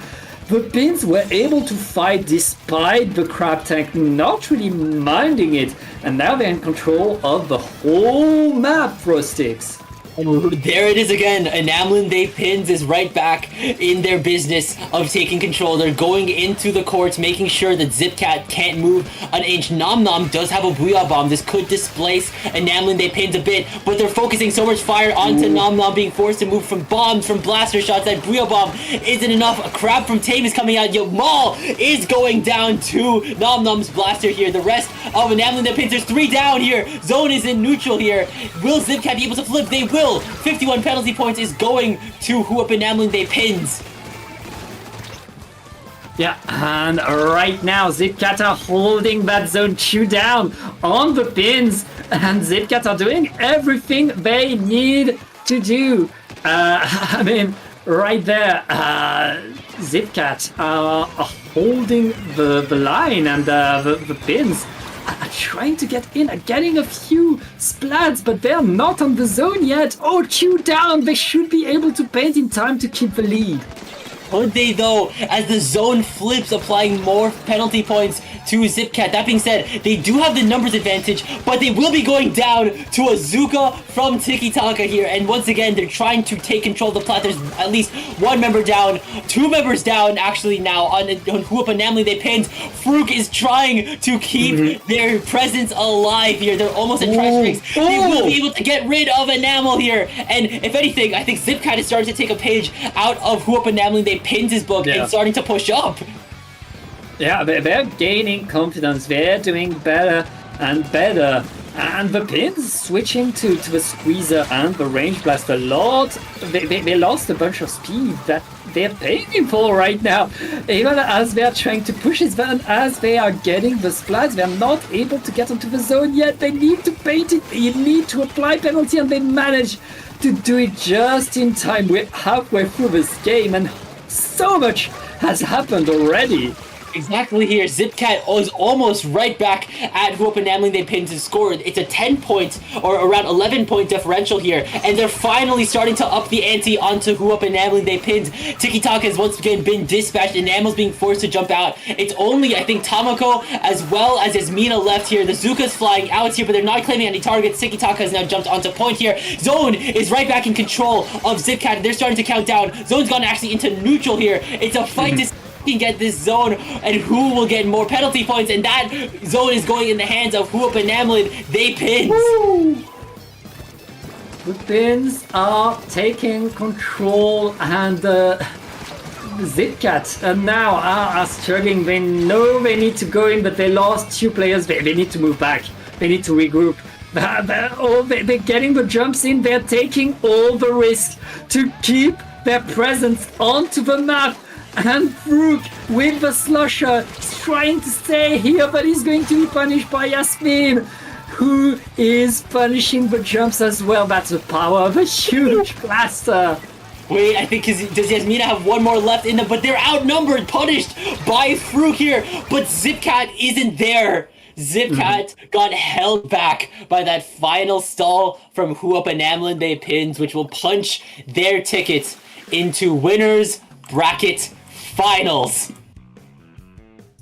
Yeah, winners finals. Very much, I mean, the best 2 teams in this tournament, the best 2 teams left, are going to be, on the one hand, who have been naming their pins, and on the other hand, we don't know yet. Vanguard and We Love Bath and the Devin are still fighting it. So we'll know after this break who we'll see against the pins in the winners finals. Don't go anywhere. The conclusion of winners bracket is imminent.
Find you.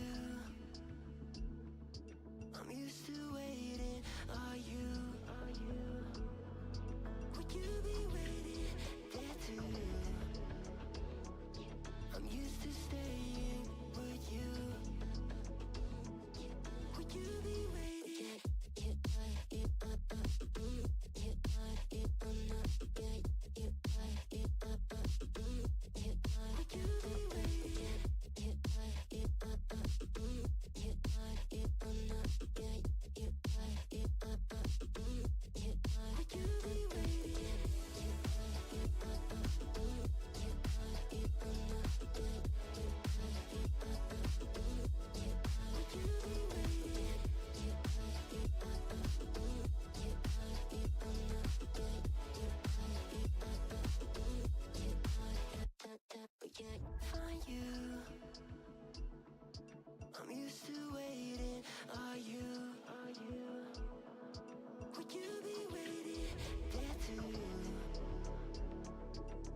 Hello and welcome to Triton Cup 103. I'm Sasio. I'm here with my buddy Nito, and we are going to be getting into this next match between our first and second seed. But first of all, Nito, how are you doing? Doing great, knowing that our European friends have chosen this as the most important competition of the day. I know there's another one involving sinking, but a good thing that one's kind of out of the way right now because we can enjoy some nice Splatoon. And like he said, I mean, talk about a match ahead of us, the winners bracket finals between Vanguard and Whoop Enamel and Pins.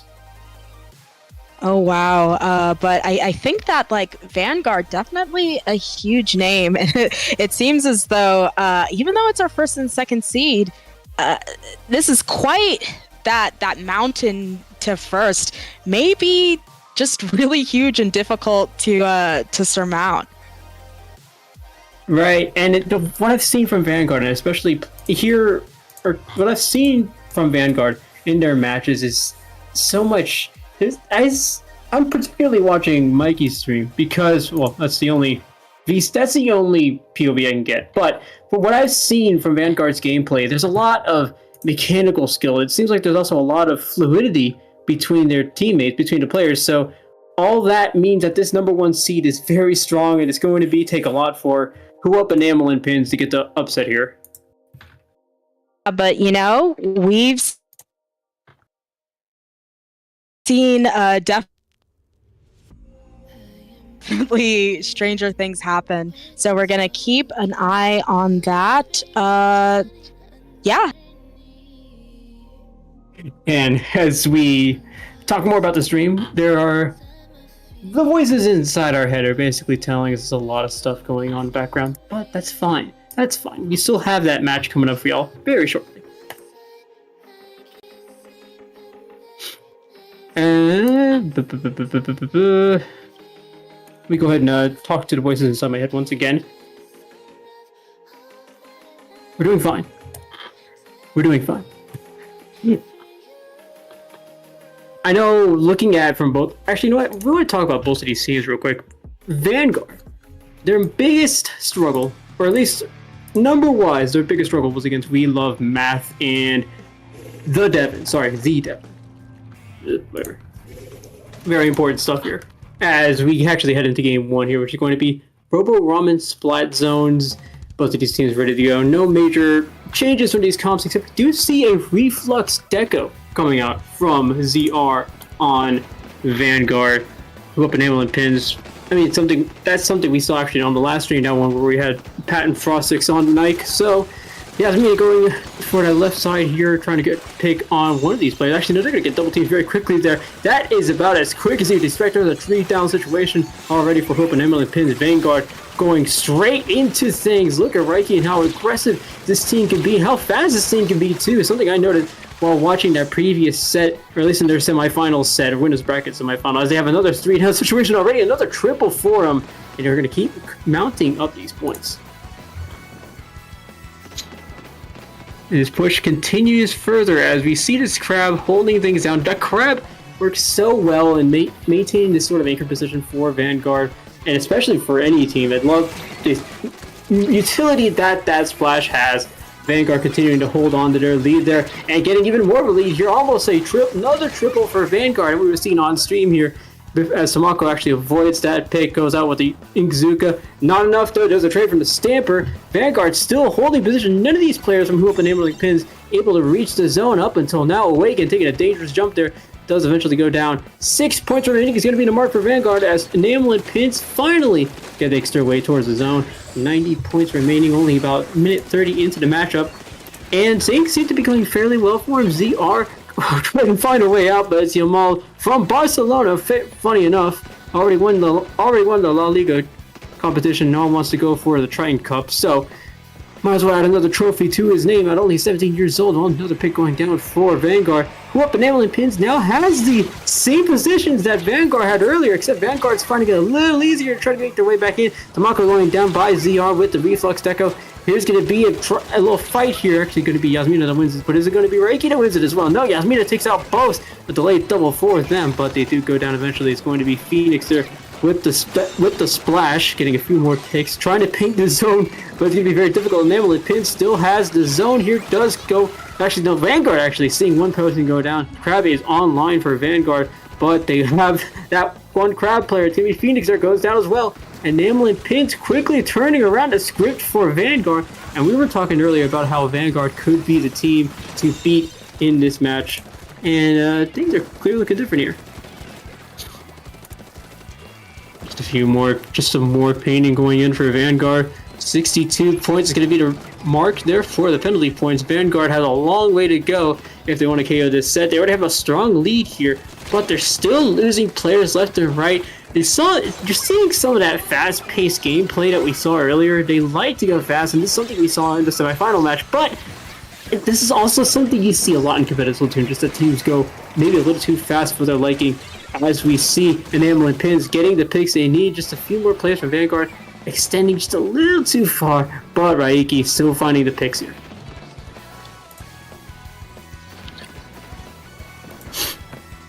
Vanguard this close to ending the penalty points. They are going to be this close to ending the match. Can they do it? It looks like they will. Unless Falco has anything to say about it. Doesn't neutralize it in time. That means Vanguard will be taking game 1 here in the Winners Finals.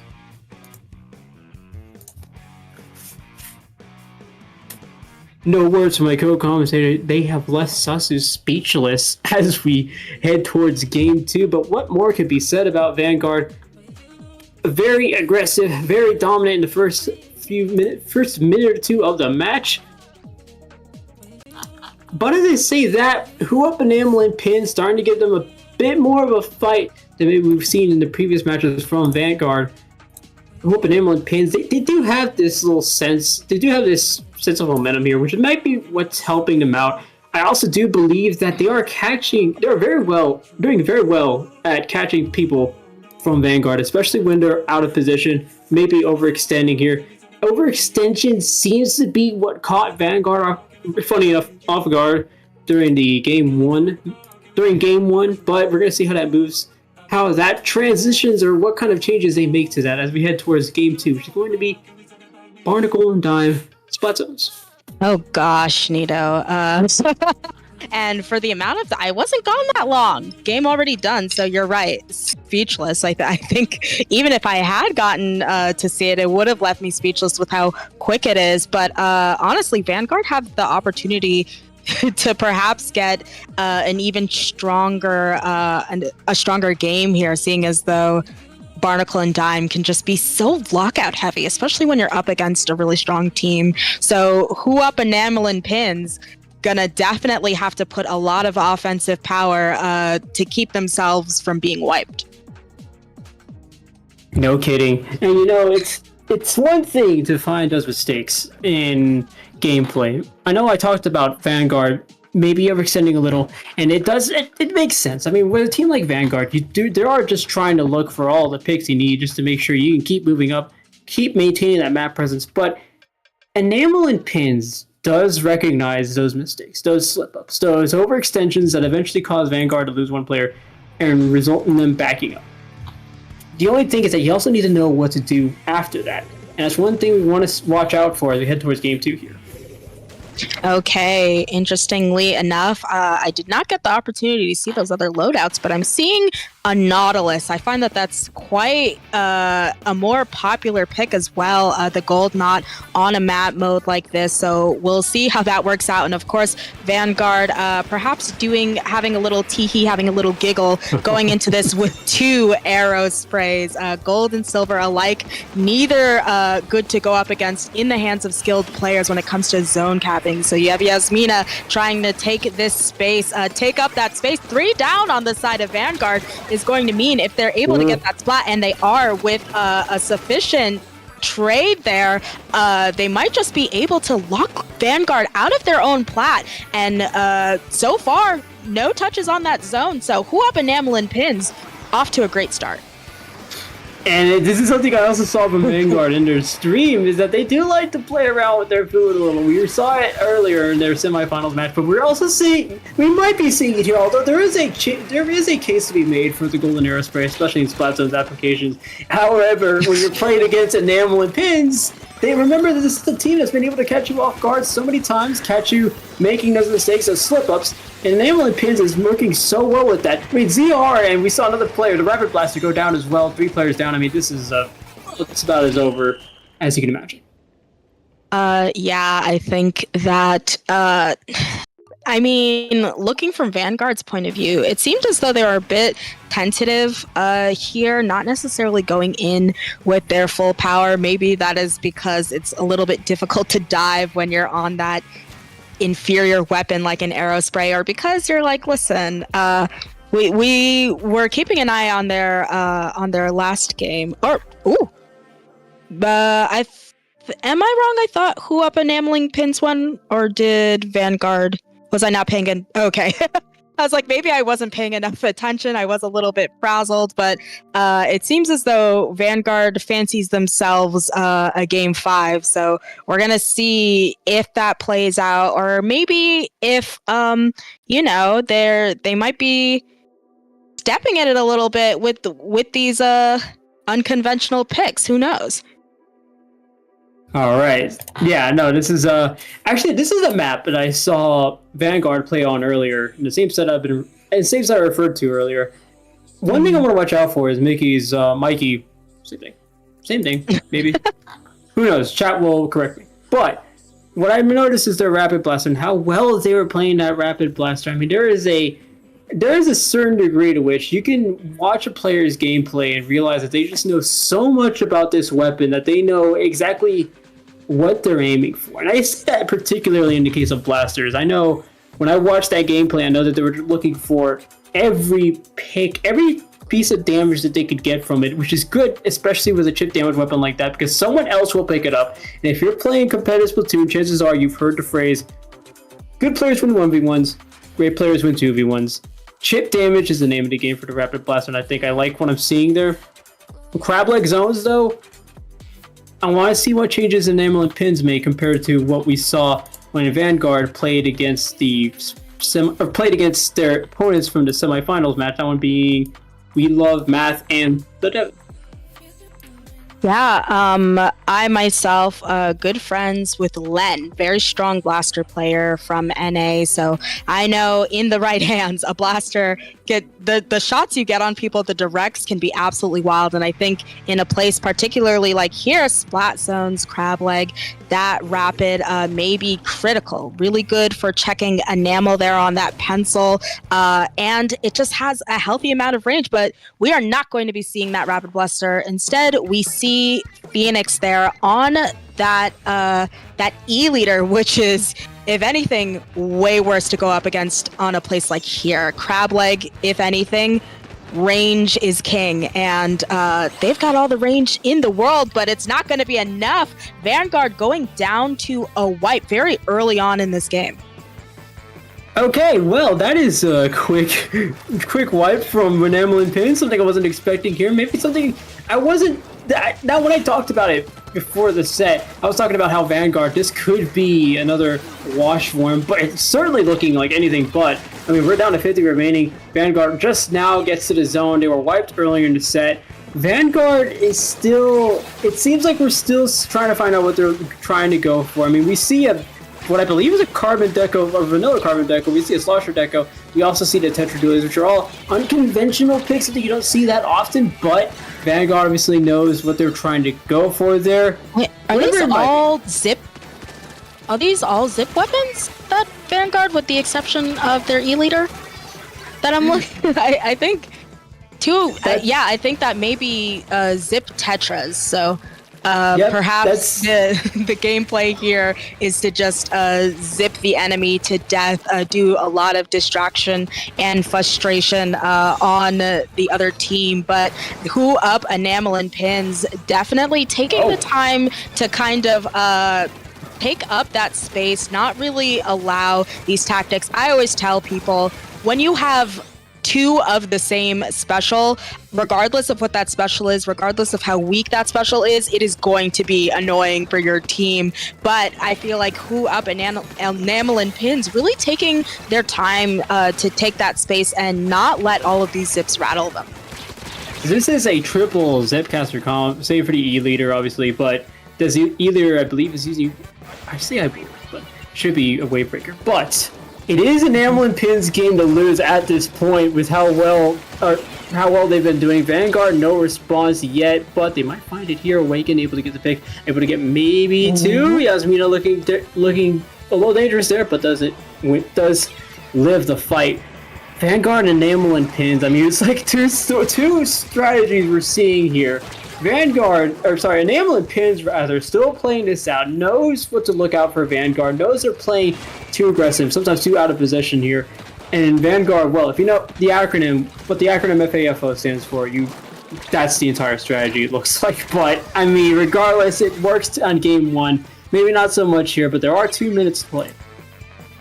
Yeah, right now, like you said, it is Who Up and Amlin Pins game to lose. Not to mention that all of those Zip obviously famously not a painting special, not even like a Zuka you can just kind of face down and try and paint. So Who Up and Amlin Pins once again getting their hands on that zone, making their way through their points, but 3 of their members are going to go down, meaning that the zone goes back to Vanguard. You see here their players kind of making it up to that top right section to try and take that, make it difficult for them to drop with that AoE, and so far they are through their points. They are already ticking down, so if Vanguard is strong enough, which it seems like at the moment they are not able to get that last pick on the shot, if they continue sort of bullying them in spawn, they might be able to take the lead and take this game despite this comp. So right now, Vanguard down to that 24. You see that watchful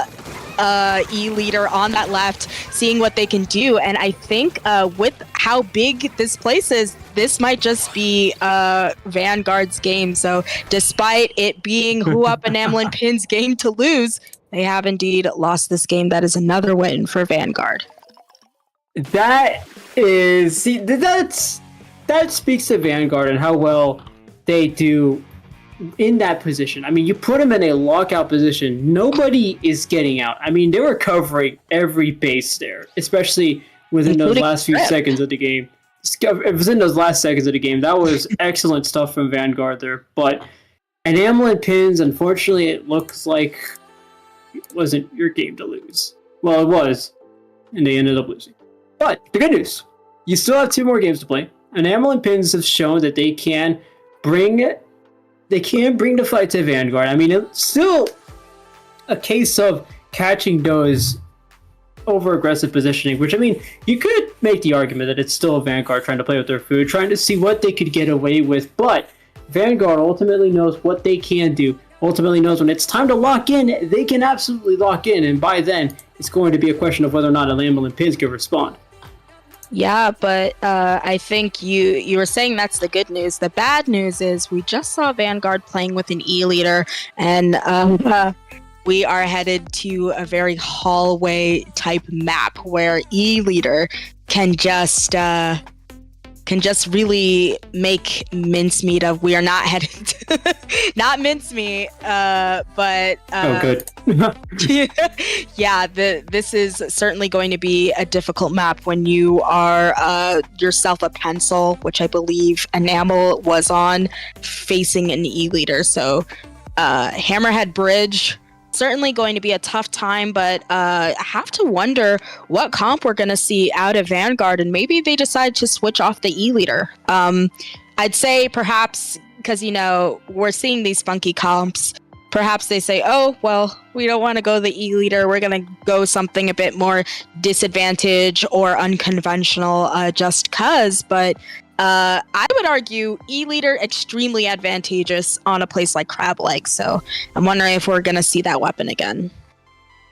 Yeah, it's really tough to tell, and honestly, as someone who's been commentating for a while, it's easy to say, like, oh, they're going to go with the same comp. It's easy to say, maybe just like a little adjustment, but truthfully with Vanguard, we have seen just about anything, and by just about anything, I mean what they're about to pull out. I do not mean, okay, oh, goodness. Okay, wow. Let's break this down. That's a Firefin Scope. That's a new Squiffer. That's a Bamboo Mark whatever, and an E-leader.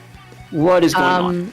What's going on is my worst nightmare, Nito. I cannot deal with a charger, nor do I want to deal with a charger. Of note, arguably, is the fact that despite the entire team going charger, none of them have picked pencil, meaning they are uncoolered as well. So far, they are making their way up, and as much as, yes, this is a silly comp, on a hallway place like this is a nightmare comp. There's absolutely nowhere, granted everybody else is just a really good shot. There's almost nowhere for you to go without having a line of sight trained on you that may just take you out. So gonna be a little bit hard to watch here because the vantage point of Vanguard is just going to be not the most compelling gameplay, but we see those strikes going out and you know, maybe, yeah, we see a turn here with that splashdown, and finally Vanguard a little bit on that back foot after a really domineering open. I don't know what more can be said about their comp other than they are trying to charge forward, but not really doing a good enough job right now on Enamel and Pins, being able to hold things down for the time being. There's a lot that can be said about comps like this. I mean, you could say, you call it trolling, you call it whatever you want, but at the end of the day, the matter of the fact is that it is working right now, at least for Vanguard, especially with 2 picks from Raigi onto Enamel and Pins, rather. It's working out just well enough to where they can actually retake this zone here, because there's only one person left on the zone, and well, fortunately, I'm all able to get the 2v1 clutch there, but Vanguard clearly trying some tactics here that maybe I haven't seen before, or maybe just a tactic called trolling, but Enamel and Pins still trying to play this out, at least still trying to see what they can get out of this, and this is what has been working out well for them as well. I mean, they have this Trizuka that has been doing fairly well for them, trying to keep Vanguard back, but they haven't been trying to follow up with that, and I want to see more of that, especially with Yasmina, their S-Blast. Yeah, I think one thing we also have to note, though, is that despite the fact that this comp is clearly unconventional, they do have some specials that are very useful to them, but maybe not useful enough, because with yet another wipe, that is going to be Huup Enameling Pins taking that win versus Quad Charger on Hammerhead. Honestly, even if you feel like, well, they're sort of self-nerfing, they're doing this silly comp, I've had to go up against 2 Chargers in Hammerhead in open, and that is not a match I'm getting out alive in. So playing against such strong members and not absolutely getting sniped out of your pants every second of the day for the whole game, I hope Huup Enamel and Pins pat themselves on the back a little bit there.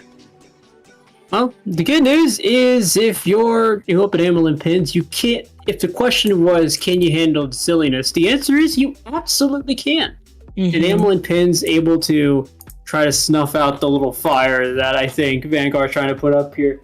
But we are into Game 5. This is a winners finals match. Grand Finals is heading up next, and then, as you know, Grand Finals means you get to just sit back and wait for the rest of losers bracket to figure itself out, which we will be covering losers bracket later on anyway. But now that we're heading into that stage of the bracket, it's up to Vanguard to say, okay, do we want to just go ahead and try to, since we know Vanguard is clearly able to win this Game 5. The question now is, like, do we go to Game 5? Might as well just close it out here. This is Game 5. We can't close it out. Enamel and Pins is on the tip of your heels. They can cover this next game if they wanted to. So it's really a question of how much Enamel and Pins is going to come into this Game 5 and how much Vanguard wants to get away with. Yeah, I think that Huup Enamel and Pins, you know, if a team is truly really all that strong, sure, they're trolling, but you shouldn't necessarily be losing on a troll comp, one could argue. They could say, listen, if you're getting skill diffed, you're getting skill diffed regardless. So Huup Enamel and Pins, certainly not the second seed for no reason. And Vanguard, who knows, may just find themselves whiffing a game. So both of these teams got to be sure to lock in and recognize that, listen, if Vanguard is asleep at the wheel, we're definitely going to take advantage of that. We see Yasmina switching to that range blaster, looking at a range blaster mirror match here, and who up enameling pins. Otherwise has a standard comp. Vanguard, of course, changing to more conventional weapons there. But of note, they've got 2 weapons particularly poor at painting. So we'll see how that works out with Enamel quickly getting out their cooler, and I think Vanguard getting an early hold on that zone. And one thing I want to watch out for Enamel and Pins here is especially this combination of Yaman and Yasmina. They're both doing very well trying to take the sides here, and I saw it. You see it a lot throughout this set, how well they're able to cover the side and how well they're able to assist their fellow players. That's what I like to see, especially on Hagglefish zones. Those sides can be pretty devastating if you're controlling it for a majority of the match, and that's what I want to see more from Enamel and Pins. They have this clear ability to coordinate with one another, and we want to see more of that, especially with Vanguard, because Vanguard's running. I mean, it is more conventional. Obviously, you do have the headache, you do have the stamper, but then you see foil flings as not something you see very often. Yeah. Absolutely not. But even so, probably one of the most viable screen weapons in the game right now. Makes lots of sense. You can just kind of farm those. And especially here, as you're seeing here, that screen definitely really effective at boxing out an entire section. You see that kind of creeping in on that Zuka player, and they go down to the chip damage from that screen. So definitely a strong choice and a wipeout to Vanguard. 1 member up. That's Yasmina. Of all the members, it's going to be the range blaster who has to cap over that zone, but does so successfully. Yasmina eventually going down as Vanguard comes back in here with their respawn, and able to kind of chip through a few of those penalty points while they do so. But a double out of Yasmina. They come back with an absolute vengeance, trying to get this last pick here. Gets one before going down, and I think with 2 members, I was gonna say on both sides, that is a wipeout, and who up Enamel and Pins moving up to see if they can put more pressure on Vanguard. Yeah, that's kind of the problem there when you try to super jump all to one location. That's something I kind of saw from those players of Vanguard, so unfortunately you do get the wipe out there. But Enamel and Pins still doing fairly well here. Yasmina obviously doing very well with his range blaster. That's something I want to see from Vanguard too. That Raiki there could serve the same purpose as Yasmina, and has been at some point. You've seen him on the top of the screen there trying to go for these side picks, and might go for another one here, especially as CR tries to go for 2 more players here. Yamal almost gets picked off. Enamel looking very close there. Yamal might also get picked up as well, but here comes the... Oh, no, never mind. No, what happened there? I'm not really sure. I'm still trying to look out for that. But either way, there's a pick for Vanguard, and that seems to be working out pretty well for them as well. Yeah, they're starting to make their way on their points. Honestly, who up Enamel and Pins had such a big penalty that even with that stronghold they had earlier, I think they only made their way through about 5 points. 2 of their members going down in one go, and just as you were talking about those jumps, they do the same thing and are able to snatch that lead from who up Enamel and Pin. So now they are just down to 14 seconds. They're going to have a really tough time approaching here with all of the members sort of watching them there, and I think there's just not enough paint to be had. And right from under their noses, Vanguard stealing that last game, though it was indeed close.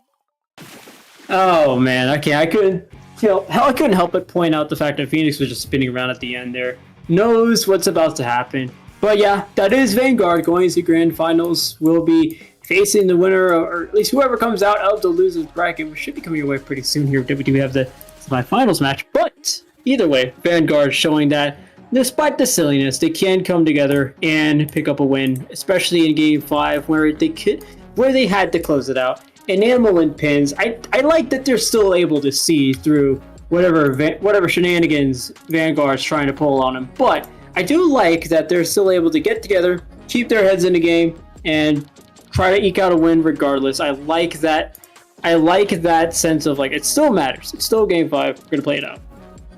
Well, who up Enamel and Pins being sent down to the losers bracket, where they're going to have to kind of fight their way out and see if they can get this possible rematch with a different a different result. But in the meantime, we're going to be taking a short break while we wait for that. So everybody watching, y'all don't go anywhere. We'll be right back.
Find you.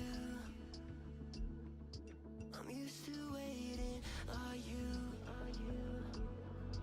Would you be waiting there too?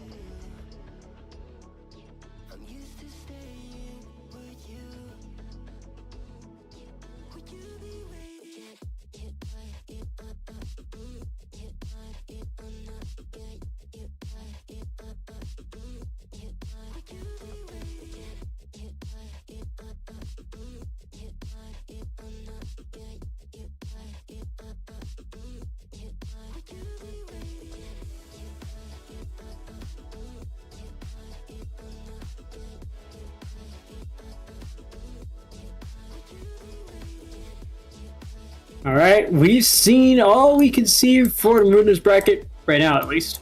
Now we're going to move on to the losers bracket. It's time for the losers bracket semifinals match between We Love Math and The Devon versus Zipcat. I'm Nito. Joining me is my partner in crime, Sasu, for today. It's going to be a pretty good match to start. We are going back to best of 3, but regardless, there's a lot of action to look forward to here. Yeah, listen, you never know when a game 3 is going to be looming on the horizon, especially in losers, where both of these teams are hungry to get to that grand finals. But starting that off, we're looking at Umami Zones. And Nito, let me know your thoughts on a place like this.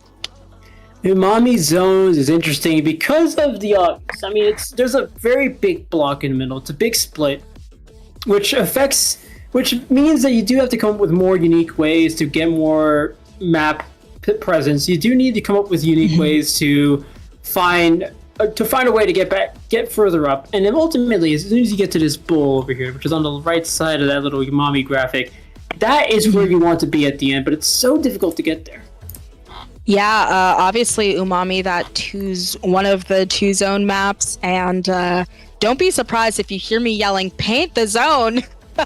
over the mic, because if it's one thing that happened, like you said, it can be a little bit tough to really establish your presence in a map mode like this. So you'll see these teams push up and work really hard to bully the other team into their spawn, and definitely hold that space, because that's where you want to be. Make it so that they can't drop, much like a Barnacle, much like some of these other zones maps. And when that happens, some people forget to paint the zone. So we're going right into it. I think right off the top, we're seeing an E-leader, very interesting choice, up against a more conventional comp out of Zipcat.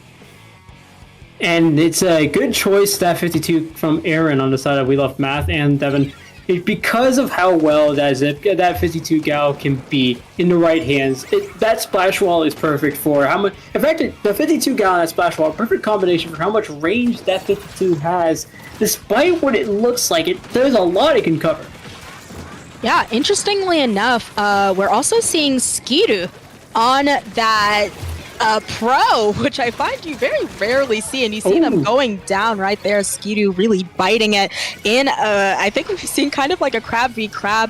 Zipcat moving up, taking that space, putting out that booyah to get even more space, and right now them being at that choke position, it seems as though with these strikes going out, that they're just trying to like hold the space and see what they can get away with until We Love Math and Devon is able to push up. They do so successfully, and we have a change of hands in terms of the zone. Well, you gotta keep an eye out for Nom Nom there, who's behind everyone on the side of Devon, and if good enough, fortunately enough, they did keep an eye on him and able to get that pick.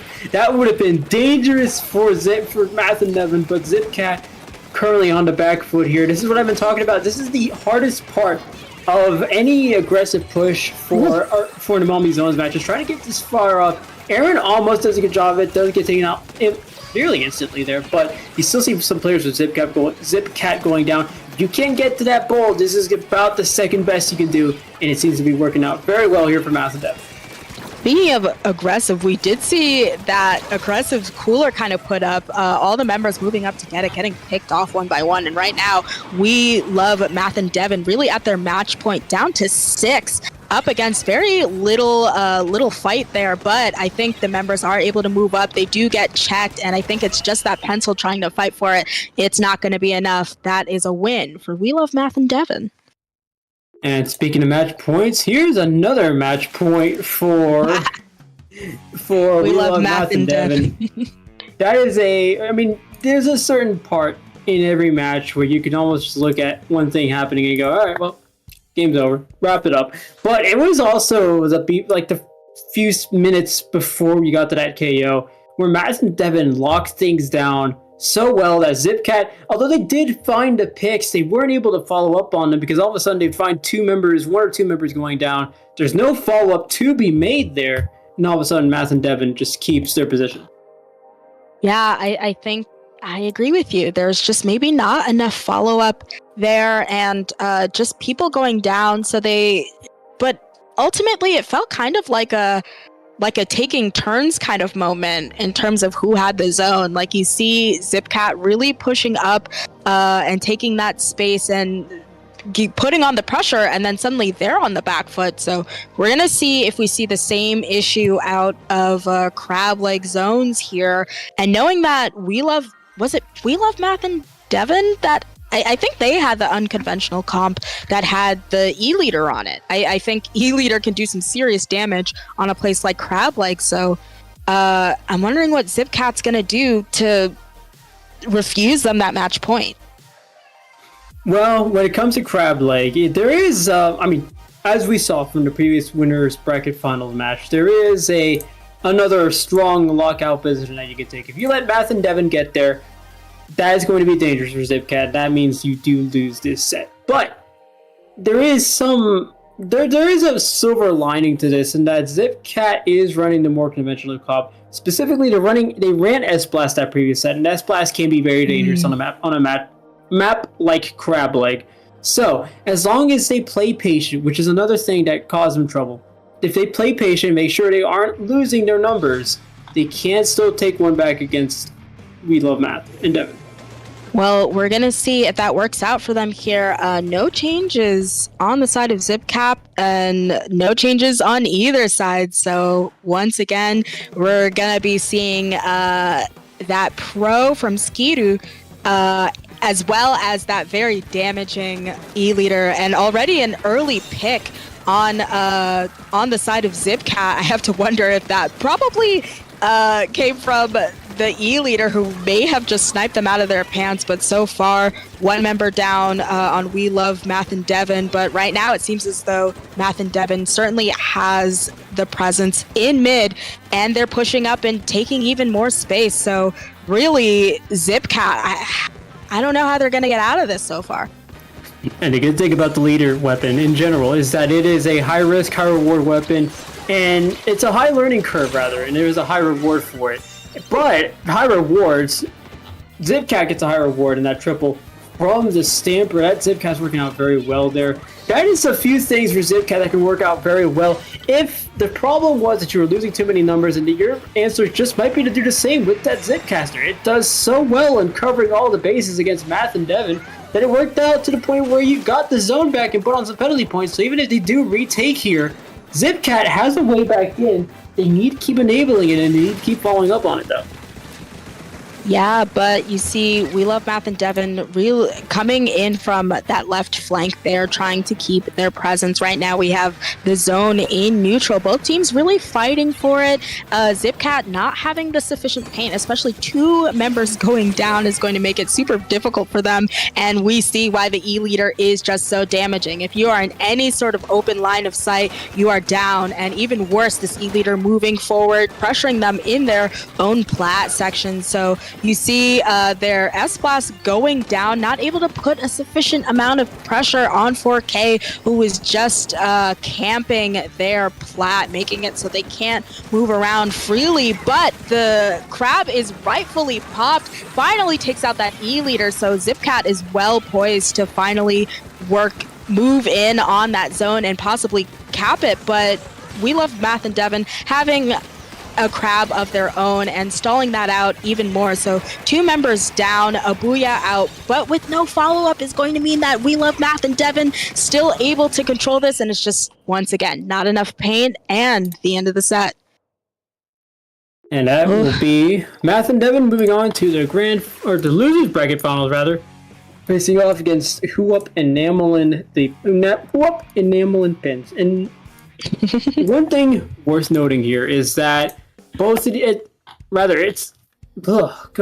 are difficult, and especially at the afternoon hours, apparently. But the more for those of you in NA, you probably understand all too well. But the good news is that Math and Devon did fairly well there, especially after what ZipCat was trying to pull off. They knew that as long as they kept the numbers down, as long as they were finding pick after pick, it didn't have to be overtly aggressive, didn't have to be overtly dominant. It just had to mean that there was no follow-up. Getting those picks is important, but timing them to where you stop an entire team from pushing up against you and trying to retake zone is even better. that's what worked out for Math and Devin here. Absolutely. Really fantastic timing from them, and great comp picks. I think it was really important for them to have that crab to sort of answer back to the crab that we were seeing, as well as the E leader, particularly on that map mode. And I mean, I'm a pro believer, Forge particularly, but it's nice to have all of that range. So definitely worked out for me. We love Math and Devin. They will be headed to our losers finals, as will we in a little bit of time, but I think we're going to take maybe the shortest bit of a break before we come back and take a look at that. So get yourself a little snack and we'll be right back.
Hello and welcome back to Triton-Cup 103. I'm Sasu. I'm here with Nito, and we're going to be looking at our losers finals between We Love Math and Devin, who we just saw in Who Up Enamelin Pins.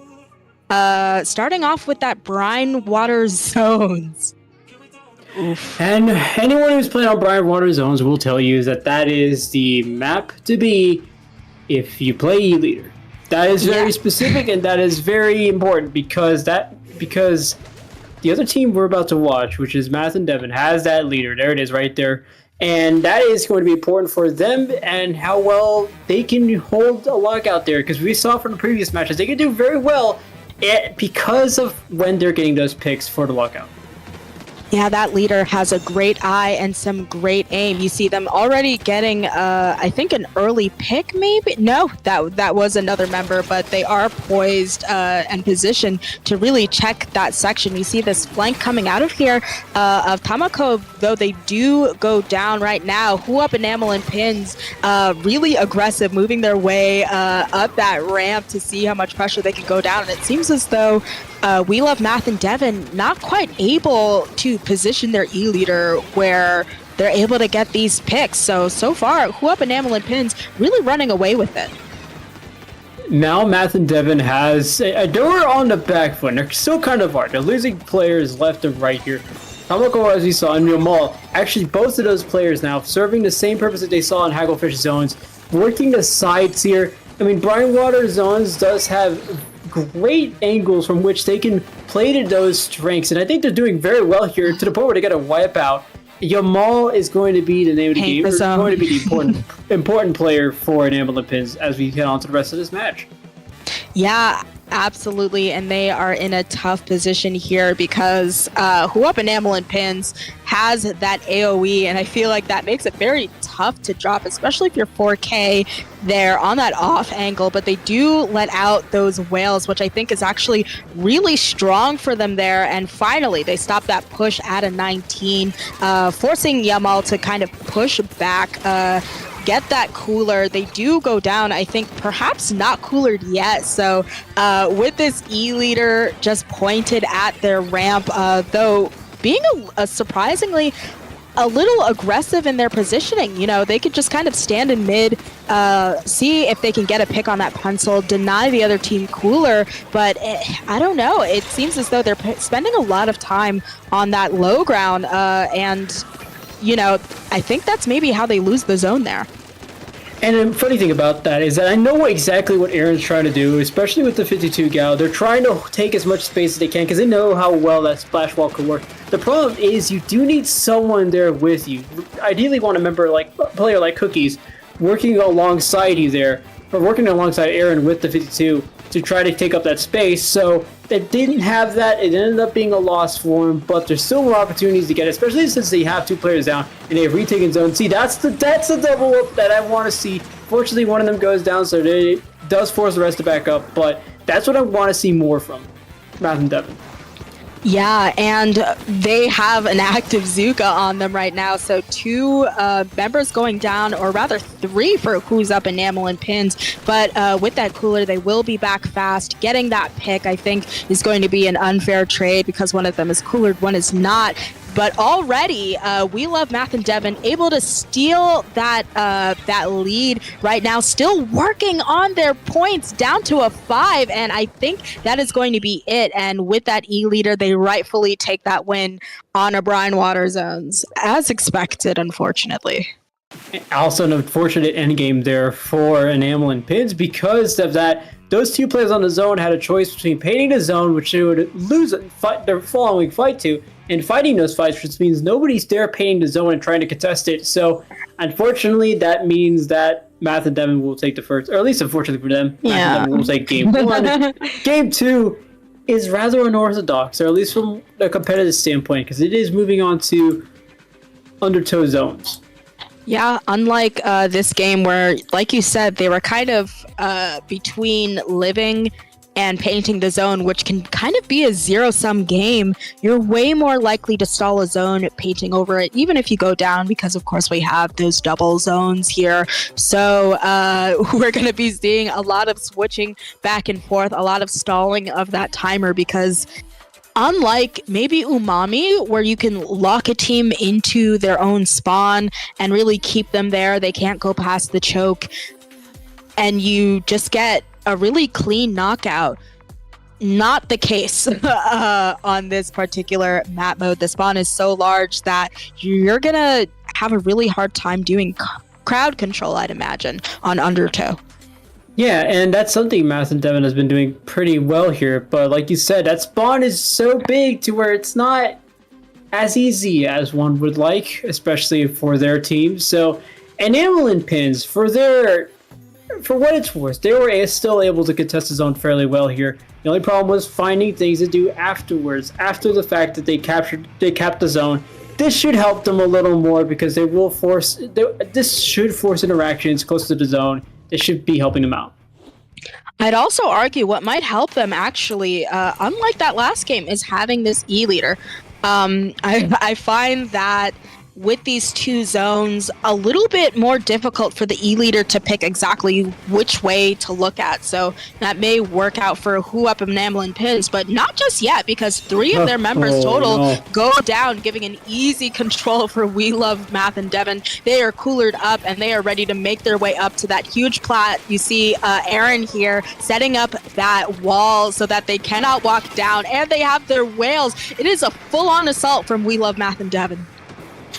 Right. No, that is incredible how much Aaron was able to do there, despite obviously not being able to get up there. But that means Enamel and Pin's able to get for 3 picks. Could it be a delayed wipe? It probably will be, and it ends up being a delayed wipe, which means now we see what Enamel and Pins can do at the same position Math and Devin was. Remember, they can't get up there. They can't get up to spawn as easily as they could in previous matches, and it's still going to be a problem for him because he lost another player that does respawn pretty quickly. But it's still, back to getting the picks here, they're still finding those picks when they need it, but they are getting picked off themselves. Yeah, I think one of the struggles, even though We Love Math and Devin did take that last game, that I saw out of them is, for some reason, just them painting. I feel like there was not necessarily as much paint as they needed, despite the fact that, I think they're very well poised to have an appropriate amount of paint with that pro and that sap. But you see Skidu here getting a pick with that crab, absolutely critical. And finally, once again, it just seems both of these teams are really taking turns with who is just locking them into their own spawn. So finally a loss of control due to that right zone. Azuka coming out is going to mean Who Up Enamel and Pins is able to defend their lead by capping over that zone. And it's still going to be a similar battle for Enamel and Pins. We did see some signs of brilliance, some flashes of hope from them in their previous when the previous time they were in the same position, and we're still seeing some of them here. They get one pick, they get another, they did lose one player in the process, but it's still just enough to where you're keeping Math and Devin held back, and now you have 2 specials to boot. This is an excellent position for Enamel and Pins. Again, you can't get up to spawn as easily as you'd like, but if you can still find a way to hold things down from near the zone, it's going to work out very well for you. It seems like they're still doing a good job in here.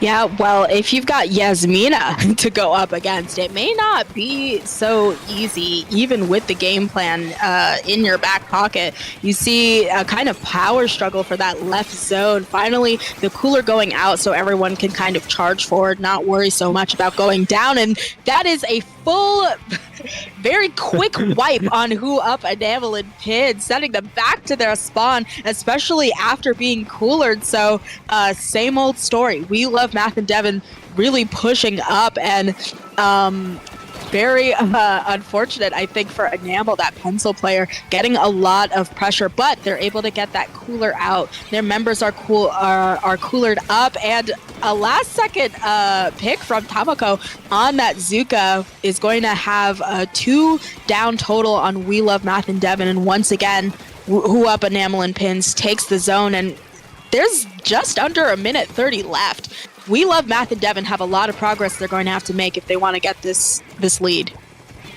And there's even more progress in line for them now that you lost 2 players as well. They're at 11 remaining Enamel and Pins, and there's only a minute to go. There's not much time for Math and Devin to try to come up with something brilliant here. They do have to just try to find the picks as they go and keep moving forward. It might be in response here at the bottom here. Tamako in a bit of a pickle here, trying to get this pick, but no, there's actually some help from the Booyah Bomb coming out from Enamel and Pins as they take game 2 there.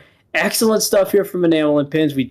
I did say that the key here would be to see what you can do near the zone. It seems like everything they did near the zone worked out beautifully. Yeah, I gotta circle back to that lack of paint. You see at the end, they were not able to neutralize the zones in spite of the fact that they were physically there.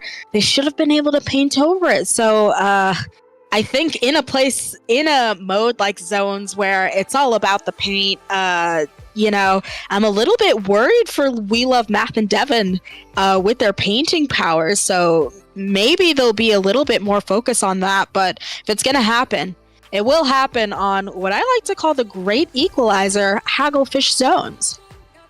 And Hagglefish Zones is exactly where I believe Math and Devin want to be, especially after a match like that. Enamel and Pins did pretty well with what they were given. I know we talked about the map geometry all the time, or at least a lot of the time in that previous match. But now you go to Hagglefish Zones. This is something that worked out well for Enamel and Pins, especially with that Yamal and Yasmina combo that they had with the Blaster and the Nautilus. Math and Devin have an opportunity to take one back here because of how well they do in this lockout position. Hagglefish Zones is a better place to be if you want to keep those lockouts going. So this is a good spot to be if you're Math and Dev. I definitely agree that that's really strong, but I think that Who Up Enamel and Pins, I believe they're the ones who have the Nautilus, correct? Yes.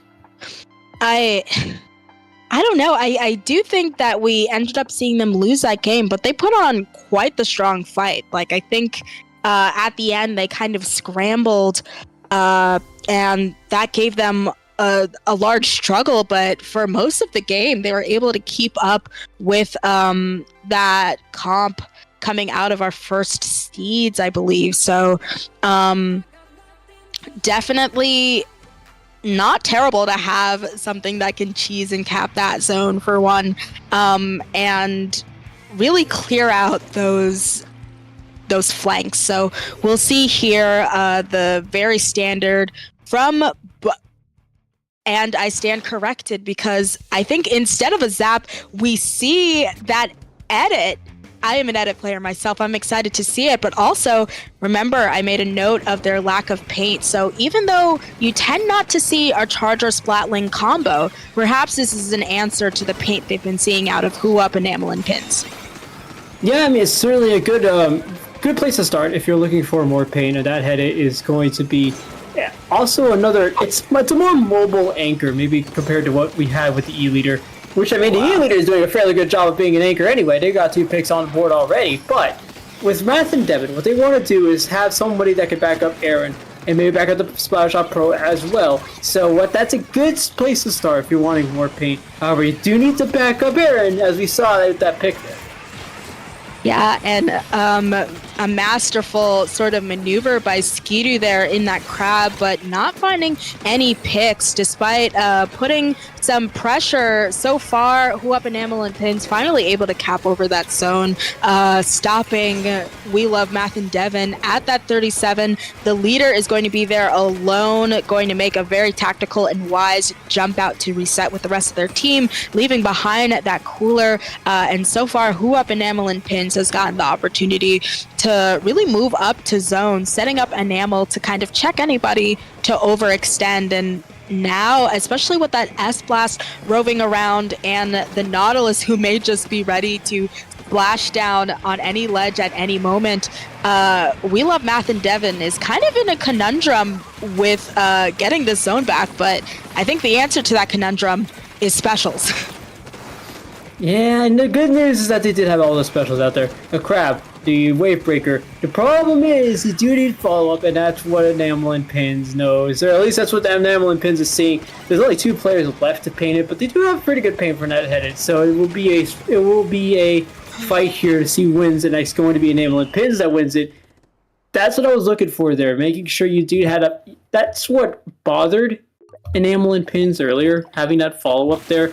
Not even the follow-up here was the solution. It was actually just making sure you didn't back up from their follow-up, and you responded to the follow-up from the follow-up. It's just a lot of following up. Honestly, I twisted my tongue.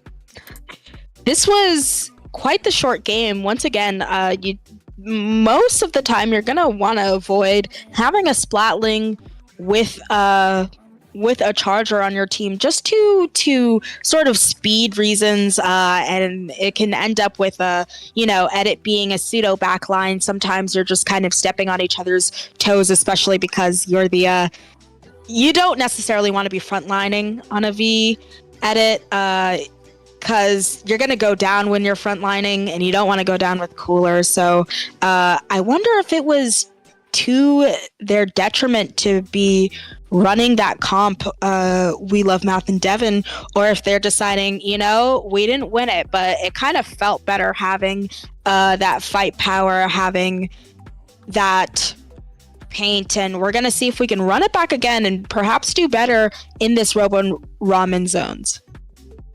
Ramen Zones is a better place to be. Vanguard put up a clinic when they showed up on Robo Ramen Zones. They know what the lockout takes and what the lockout needs.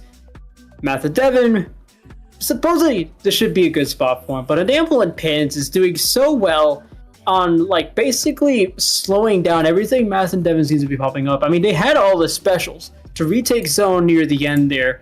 The only problem is that maybe they lose a player to the right side of the map. Maybe there's just not enough pain in front of these specials to try to follow up and try to get the zone. There's a lot that Math and Devin might be missing in their follow-up, and if that keeps up, Enamel and Pins could see their way to the grand finals pretty soon here. But it is going to take. We are going to have to wait and see the adjustments from both of these teams in terms of gameplay, just to see what comes up. Yeah, of course, Huapa Enamel and Pins is at match point right now, so there's the added pressure on We Love Math and Devin to make sure that they win this game to keep their run in this tourney alive. No changes, I think, from either team, but We Love Math and Devin, of course, changing back to that Zap after having that heavy edit. So a very quick pick, I believe that's on Yasmina going down, and right now an extremely quick cooler for We Love Math and Devin is going to mean that they are well poised to take this zone, and with the rest of the members jumping out, and another pick from 4K, they just have their work cut out for them. Someone's gonna have to flank or get to that zone lest they be stuck there. And it's funny because usually when you see two teams trading picks left and right like that, that means utter chaos and some teams just going to come away with a complete wipeout. But Math and Devin holding their drink there pretty well, holding things down very well there. I mean, they didn't leave the zone. In fact, they got in front of it and kept pushing forward, working out so well for them. And it continues to work out very well for them as we head into 1 minute through. Yeah, We Love Math and Devin really making quick work of Huapa Enamel and Pins, just being absolutely forceful. You see two of their members going down to Skidu on their crab, and it's just like pretty dominant. I think at this point there's just not enough time to rush that zone. That's going to be an easy win. I think maybe almost. Was that a 0 to 100 for We Love Math and Devin, keeping their run in this tourney alive and forcing a game 5? That was absolutely a 100 DKO we saw from Math and Devin.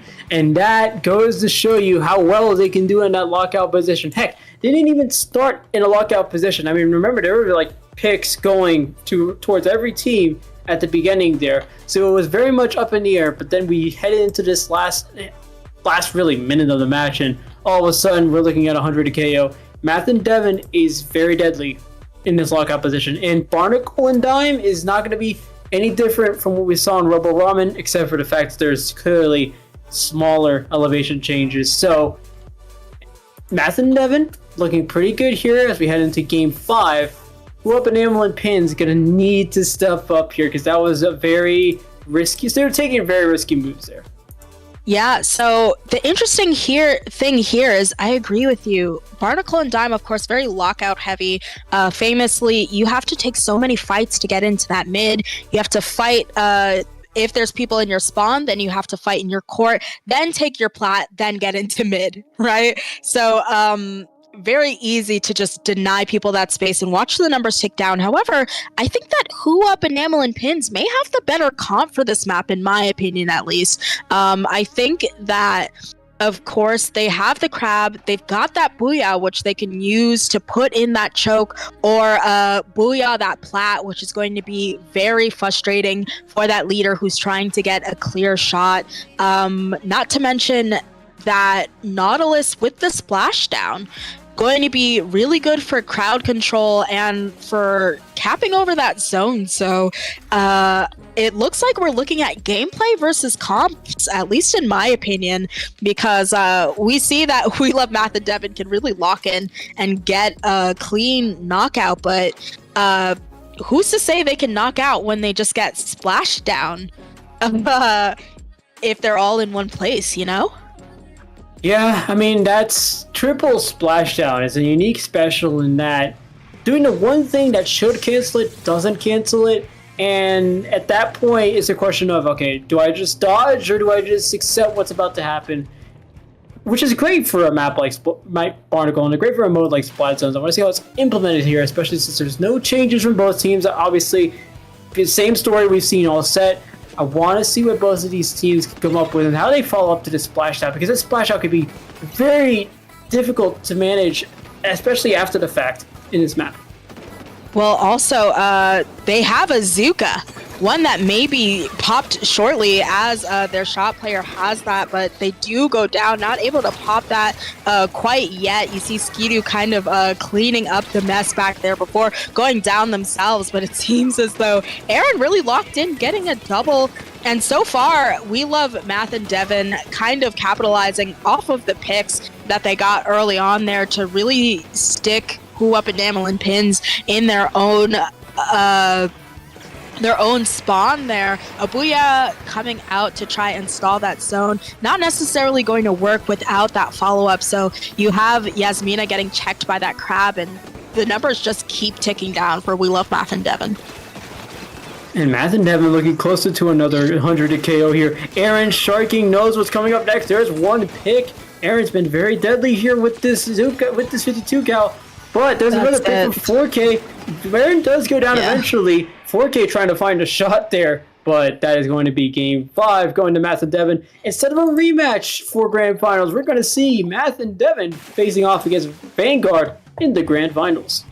Yeah, I'd argue 4K not in fact looking for a shot there. I think just kind of scoping out around, because at that point they know one of the dangers of Barnacle and Dime is that this map is just so huge. At a certain point, honestly, when your ticker hits around 12 or so, the map is just too large for you to make your way back into mid. You're not going to make it in time. So 2 clean wins in a row for We Love Math and Devin. And like you said, not going to be looking at that rematch, but Vanguard is going to have some new blood they're going to have to go up against here. So we'll see how We Love Math and Devin deals with those comps when we come back from this break. So stay tuned.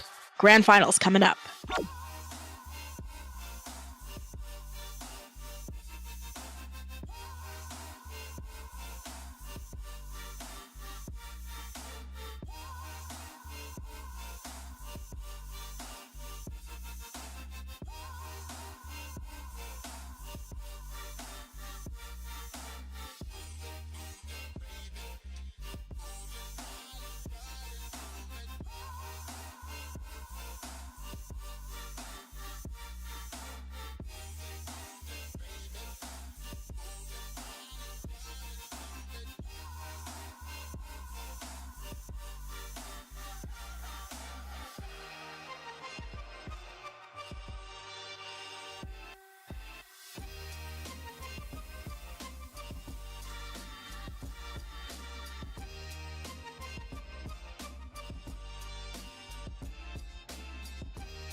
Find you.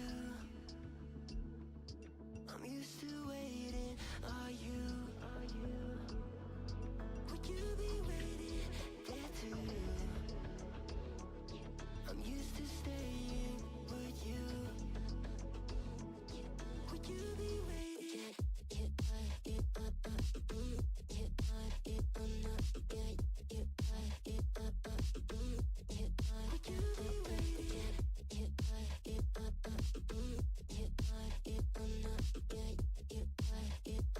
you be waiting?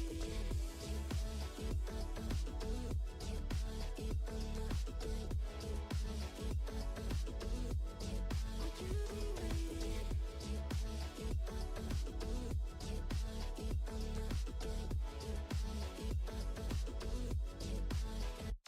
Would you be waiting? Find you. I'm used to waiting. Are you? Would you be waiting there too? I'm used to staying. Would you? Would you be waiting? Dopamine when you send pictures. When you send pictures. It is going to be Vanguard and We Love Math and The Devon, leading us into our final match so far. It is Grand Finals. It is the last match in Triton-Cup 103. It is me, Nito, and my co-commentator, my partner in crime, Sasu, keeping things going as we head into what could be the last set. There is obviously the potential for a bracket reset, but we're going to start with this set first. Yes, we finally made it to the grand finals of Triton-Cup 103. And excited to get into this. Of course, we're going to see a bare minimum of 3 games out of these teams, but honestly, with how Vanguard has had an absolute record of going to a game 5 practically every set, whether purposefully or not, I have a sneaking suspicion we're going to be seeing perhaps more Splatoon than just 3 games, but I guess we'll see. An upset, I think, came out of that last set that we were casting in losers finals. So instead of a rematch of our first and second seed, due to that upset, let's see, what seed is We Love Math and Devon?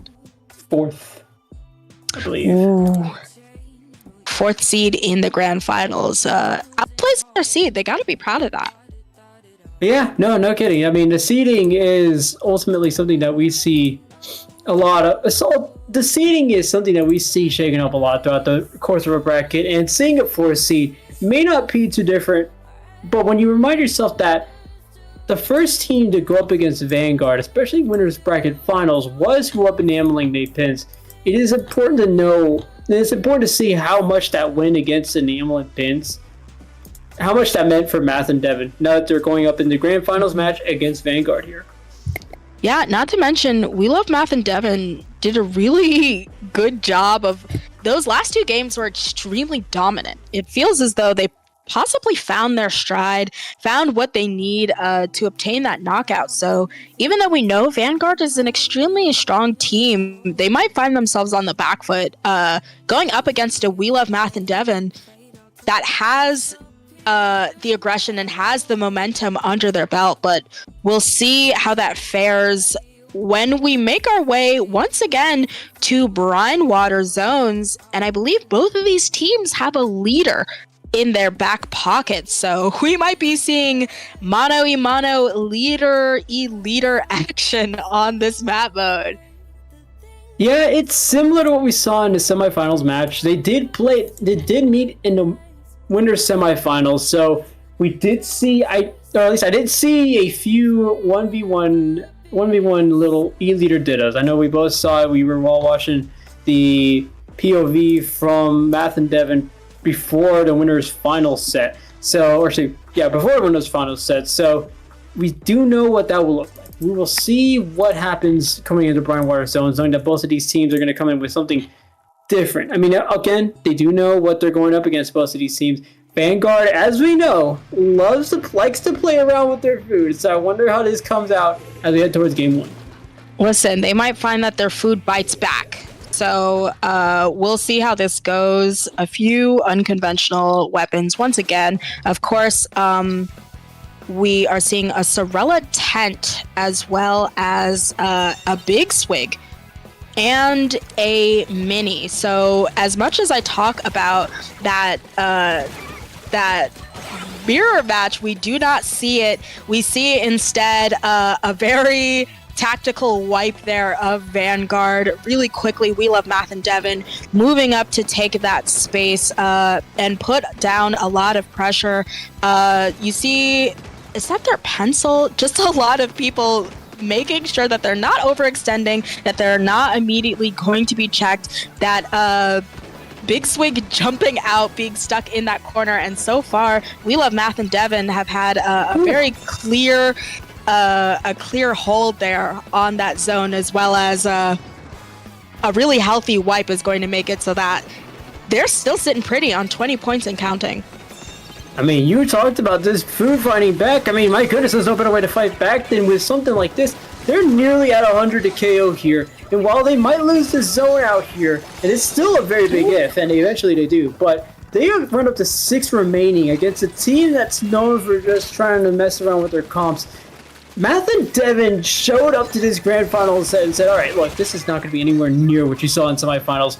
We actually want to close this out. We want to send this to a bracket reset, and I'm seeing a lot of it here with how far they pushed up within the first 30 seconds of the match. Yeah, and so far we know not only has Vanguard really put the start on their game, put up all this aggression with 2 members down on We Love Math and Devin, but also they have had no penalty. So they can make a clean break towards this knockout here. They've already hit 25 and they're still going. One of their members going down, but right now I think that the E-leader is really going to have to get these picks. So far, We Love Math and Devin finally down from their plat, contesting that zone, and they do cap it. 2 members down on Vanguard is going to make it so that Vanguard not going to be able to get a clean runaway with that reverse sweep on the zone. Of course, they're kind of putting some pressure down. They have a pencil, so they're not going too silly. A very conventional backline there, but so far, just a lot of fighting while they try to get their hands back on that zone, which they do, and make their way through their penalty.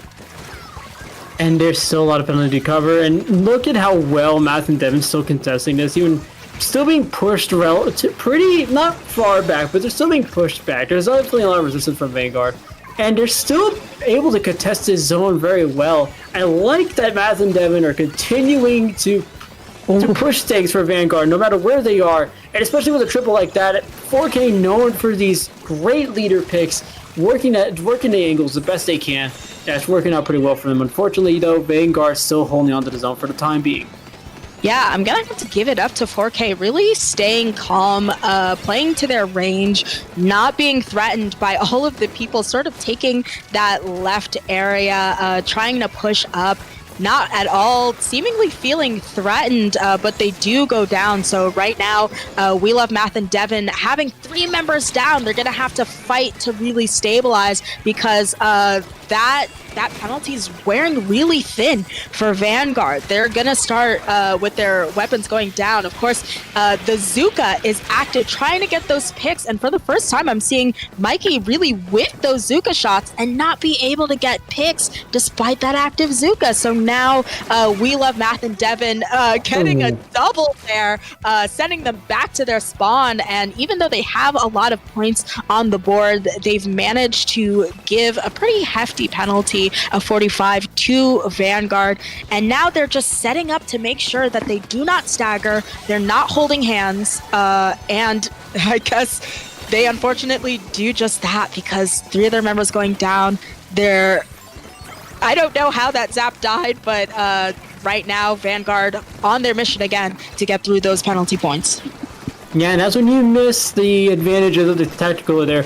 It take him a while for all of them to come back, but I want to point out how far up Aaron was near the end of that push there. Aaron is just so far up. Actually, we see Cookies now trying to make a run for the zone, and they might be able to paint it themselves. There's still a lot of contesting going on there, but ultimately nothing there as Vanguard turns things around for the match. That is a incredible turnaround there, and how long it took Vanguard to get back into the lead is also something worth of note here, but ultimately it will be Vanguard taking the first set here. First game. Yeah, we did see some rather unconventional weapons there, but none of them, with the exception of Big Swig, necessarily too crazy. Of course, we know that Stamp has gotten that buff, so you are seeing Stamp weapons a lot more often. Zuka did see some nerfs, but still will very easily delete people in droves like nothing. And of course, Pencil, which regardless of how many buffs Edit gets, will still stay pretty steadily in the meta. So that's going to be an early game to Vanguard, but just like you noted, not won easily, at least not seemingly from what we saw. They certainly had to fight for that. Yeah, no kidding. That is a big difference between this match and the semifinals match. And you could possibly make the same argument for that semifinals match, but Math and Devin, I believe, showed up as a completely different team to this grand final set. Vanguard, yes, they take game one, whatever. They're still going with this like little mess around. We're gonna find out what happens in this with our weapon comps, but Math and Devin showing them that, hey, you're not going to get away with this for much longer if you keep doing this. You did get the lead, but that was like you mentioned, it was right at the end there. It's still very close. It's a 1-0 set, but there's a lot to look out for heading into Game 2. Now, Game 2, Hammerhead Zones.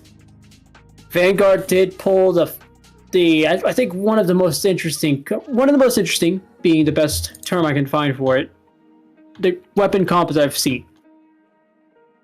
Yeah, I think that was when they went quad charger that last time. A bit of a troll comp, of course, but could have been trollier. None of them on that custom GooTuber, I would argue, of note. Because I think that's the true trolley charger here. But you know, as much as we love Math and Devin, of course, put up a really strong fight, we also saw that out of We Up Enamel and Pins, who also ended up losing their set. So they still have to lock in and recognize that, despite the fact, what I'm starting to think we're seeing out of Vanguard, obviously before very unconventional comps, sort of trolley comps, but I think we're seeing maybe something weird has happened there, so we'll reset and see what that is. But commenting on Vanguard's comp, of course, they didn't have that V carbon. They had the proper carbon that actual people use. With all respect to V carbon users. Carbon Deco, of course, with that Zuka, extremely effective. Zimmy, which while not super common in comp, has that stamp. And then they had Pencil and another charger. Was that ZF? Yes, that was a ZF, I believe. So, Leader, of course, very strong. No, Pencil for their cooler. So they are not going in this cooler list. And they had a ZF, which has strikes, which is very strong on this map. So even though, of course, going double charger, not optimal, still arguably a little bit trolly. This is kind of a troll comp that's like a little bit like, not haha, we're going like 3 zips, but we're having a little bit of a weirdo thing going on, but we're still very locked in, and we are not really completely playing around. You're gonna have to get through this Zuka and these strikes. Right. No, that is a good distinction to make, because Vanguard showed up obviously quad charger, very weird. From what we saw in that brief glimpse of gameplay, there's still a clear intent to just like play off meta comps and see what they can work and see what will work best for them. But they are playing with it seems like, or at least it looks like now, they are starting to play with more intent behind those picks because, like you said, Carbon Roller Deco, that is the go-to for really any Carbon Roller main. They're still penciled. They're still a Fire Fin Spire Scope, which I mean doesn't make sense at first, but then you notice how well that Tri-Strikes do. They're still playing the same, but they're now playing with more intent. They see the danger. Yeah, for sure. Perhaps they're trying to fight against having this bracket reset. So they're like, we want to do something that maybe we're not able to do in other tourneys. You're kind of having to play the same comps in certain tourneys. So if you have a little bit more confidence, maybe you go something that you find to be a little bit more fun. But, it's not fun. A bracket reset. If you are on the winner's side, you just kind of want to just cut it and run. You don't, especially if you are an EU team or even if you're an NA team, it's just late. You don't necessarily want to be playing quite so much longer than you have to, especially because Vanguard has managed to push quite a few game fives. So I imagine even though maybe they're having a little bit more fun here, they're like, all right, not too much fun.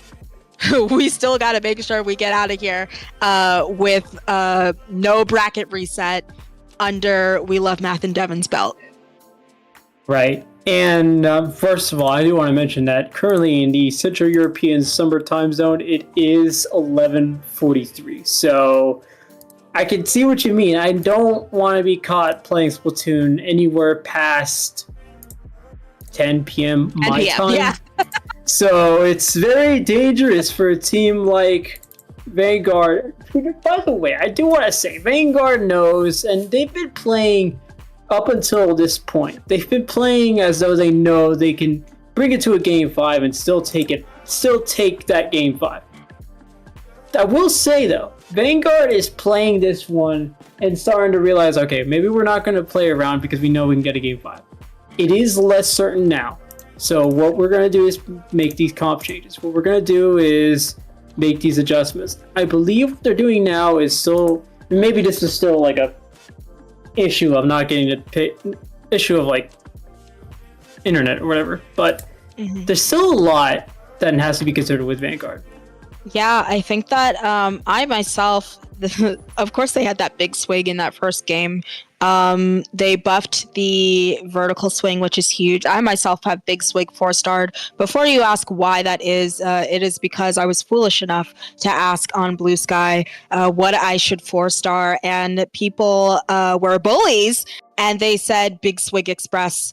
And so I had no choice, and I very miserably muddled through 4-starring that weapon, and I can tell you, useless. So, that was a bit of a throwaway, of a little bit of a hole, at least in my opinion. Perhaps I'm going to get a member of Vanguard in my DMs telling me, listen, you don't understand the power, the majesty that is Big Swig.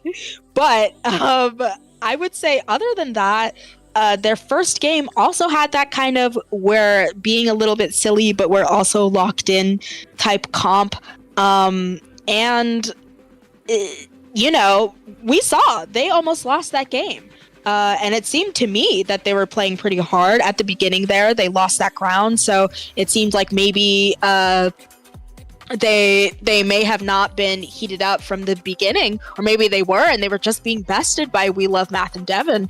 But like we saw that sort of back and forth, and quite frankly, if you remember at the end, there was kind of a contesting of the zone there, and there just wasn't enough people up, there wasn't enough paint to cap over that zone. But if there was, they may have been able to stall it out long enough where We Love Math and Devon just would have gotten the win. So even with Vanguard a little bit more locked in than usual, they're still under threat of losing. So we're just gonna have to see what happens, I guess. Yeah, And we're still waiting on any further updates from this match because we are still waiting for that game 2 to start. But Listen, Nito, there is no way with this long pause that Vanguard allows. I say allows, but if there's anything they can do in their power to stop a game 5 from happening, or God forbid, a bracket reset, I'm sure we might just see. They can't do it with Hammerhead because they already loaded in, so I believe that they're stuck with those comps. But when we do inevitably go to Barnacle and Dime, we might be seeing some pretty on meta or dangerous weapons out of Vanguard, because I'm sure, like you said, what is it, like after 11 p.m. we're heading towards midnight in Europe. If anybody is European here, I'm sure they're like, listen, like between this long pause and these game 5s, playtime is over. we don't want that game 5. no, nobody wants a game 5, especially when it's like this close to, well, not this close, but rather there's two teams that can play very well off of one another, and both of these teams know that, like, first of all, Vanguard knows, all right, Math and Devin is coming in and saying, all right, you're not doing this. You're not doing this by yourself. You're not going to just come in here and say, all right, we're going to just do whatever we want. And Vanguard says, all right, look, you guys are doing fine.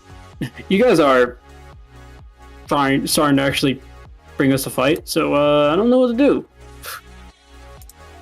Yeah, but you know, we are waiting patiently, just like you are, to see what's happening. I'm thinking there might be some sort of issue with connection issues.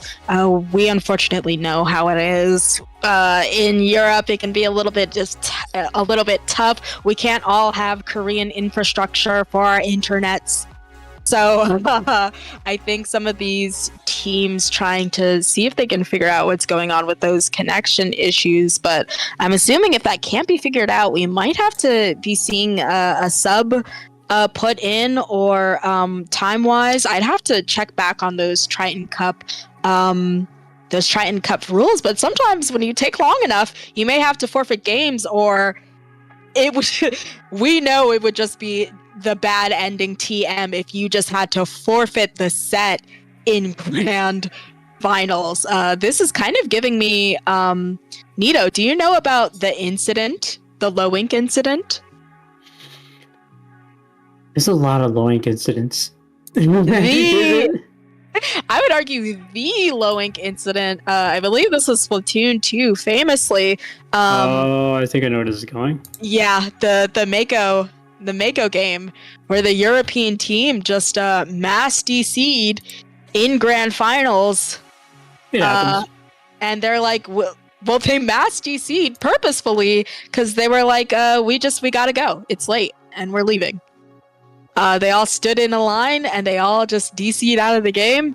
And the commentators were like, well, what's going on? And it was I think I have it bookmarked in my YouTube favorites because it was just so absurd. And everyone's like, what's going on? Grand finals of low ink, who's gonna get banned? And they're like, oh, they forfeit. And it's like, why are they forfeiting? It's late. It's late in Europe, and they want to go to bed. So, or something to that matter, Hey. but not going to be happening here. Finally, we are loaded up. Lucky, I guess, for one or both of these teams. I guess no sets are going to be conceded despite the time gap. So we see once again the very same loadouts that we saw before. Right? Yeah, and there's not going to be any major changes here. Obviously, Not that they could. Yeah, not you could, but I mean, you already know what you want to come into anyway. So why make any major changes if we know exactly what we want to do? I believe they have found their substitutes because there's very different names that we saw earlier in the set. So we're going to see what they come out with, what these subs are able to come out with, as Vanguard currently holds the set lead. They're currently holding the game. Oh, and especially interesting, like you said, they do have a sub there on Vanguard, which like I said, it's not like they can change, which means that their sub, I think, is having to pick up whatever their D-seed member was playing. And I think that's going to maybe be the Carbon. So far, We Love Math and Devin making quick work of Vanguard. 3 of the members of Vanguard going down. We Love Math and Devin moving up, seeing if they can get their picks, but not before being run over by Phoenix on that mini and the stamp. So I think their E-leader poised to just snipe the pants off of anyone who tries and get to that zone, because they do have that scope, and 2 members already down. We're down to 20 already, and we are barely in this game. Right, it's going to be 100 KO, or not even 100 KO, rather it's just going to be a KO unless we have Vanguard coming out with something different here.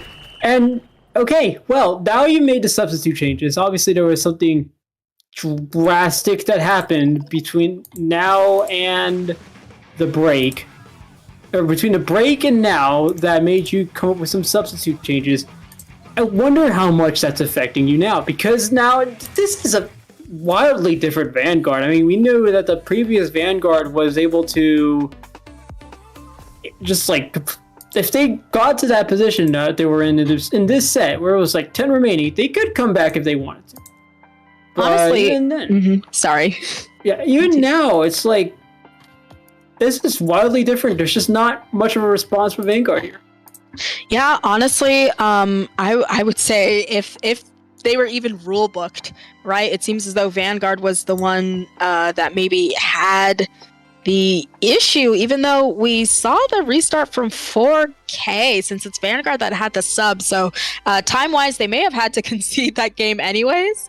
But it does allow We Love Math and Devin. I mean, in some other tourneys, rulebook-wise, they might have had to concede that, but that is going to go to We Love Math and Devin, who I think did a really good job of doing that crowd control, of setting their E-leader up for that success. And yeah, I think we saw before 3 members had the team tag for Vanguard. So now that it's only perhaps down to 2, if I'm not mistaken,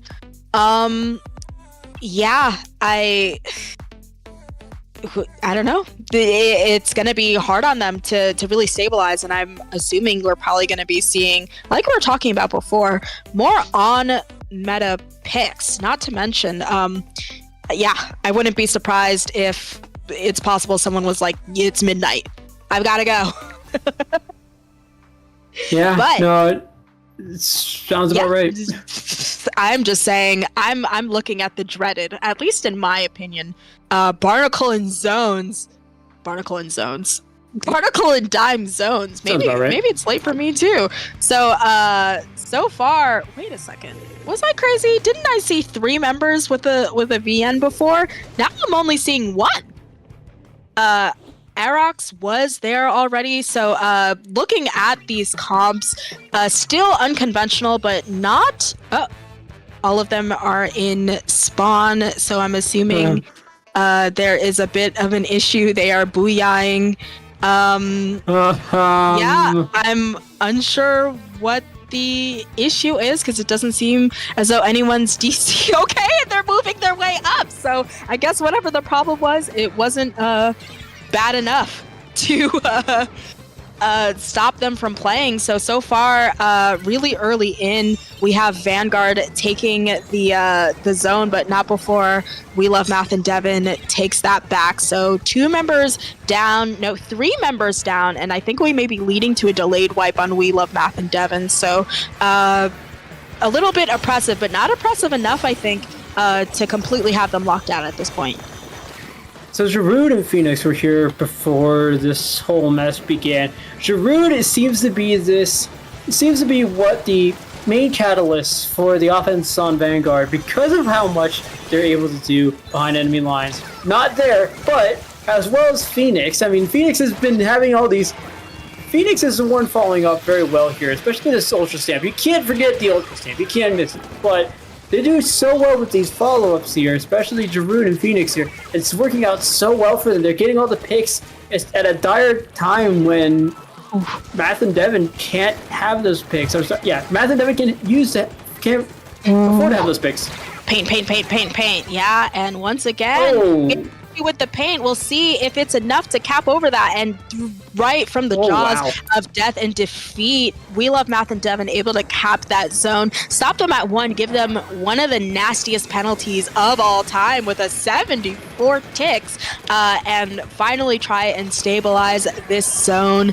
Already the Kraken coming out and trying to take that space back, because the worst thing that can happen to you on Barnacle and Dime, I'd argue, is for you to lose that space. You don't want to have to take those 8 billion fights to get that space back. But you see We Love Math and Devin very steadily, not just taking that Kraken to displace all of the members, but also just keeping on to that mid, which they got a really hefty push in there, down to 27 with a peak pick from Phoenix with that Ultra Stamp. Now, the thing about Vanguard is that they were also the ones getting hefty push. In fact, that's also the reason they're at 1 remaining right now. But if this is Vanguard, they could just easily take the game out from here, or it could be Math and Devin finding a way back in. So it's going to be important to see what Vanguard does here. They are still holding it down. I mean, there was 2 picks that already went in their favor. JSOR and Phoenix now are currently the only ones trying to hold down the fort there, but it's working out pretty well for them. I know that is just a classic roll. Someone just got rolled by JSOR there, by the way. And I believe that's okay. There we go. Well, it's taken to KO. Either way, Vanguard up 2-1, and they're on match point. What is happening here? What's happening here? We saw that really weird opening there. You saw 2 members of the opposing teams just kind of chilling out in that corner. Perhaps that's because they just knew their team didn't have enough time to walk in there, so they were just kind of, having a little bit of a squid party, a little bit of a giggle, a tee-hee in that corner because they knew how the game was going to go. But this just gets stranger and stranger, and I don't know what's stranger, the game here or Vanguard's comps. But we'll see if it can get any stranger when we head into Mako Mart zones. So I can't personally speak on behalf of the weirdness that's been going on in these sets. I feel like since it is a midnight hour for him, or at least a few seconds away, but since it is that time of day for him, it is very difficult to assume anything. But what I'm seeing here, Vanguard went back to what they looked like in their previous set against Math and Devin. I mean, this was still a fairly dominant set for him. I mean, Math and Devin did get off a good push. Don't get me wrong. They were able to lock out very well there, but Vanguard ultimately got the upper hand out of that. Mako Mart Zones is a map that could also be lockout heavy if they have the right positioning, and by that I mean you're gonna have to be very aggressive to find that positioning. But it could work out well for them in this case. I do want to see what happens because there's just so many variables here that I can't really comment on anything specific. I'm interested to see. We've been seeing a lot of pretty steady.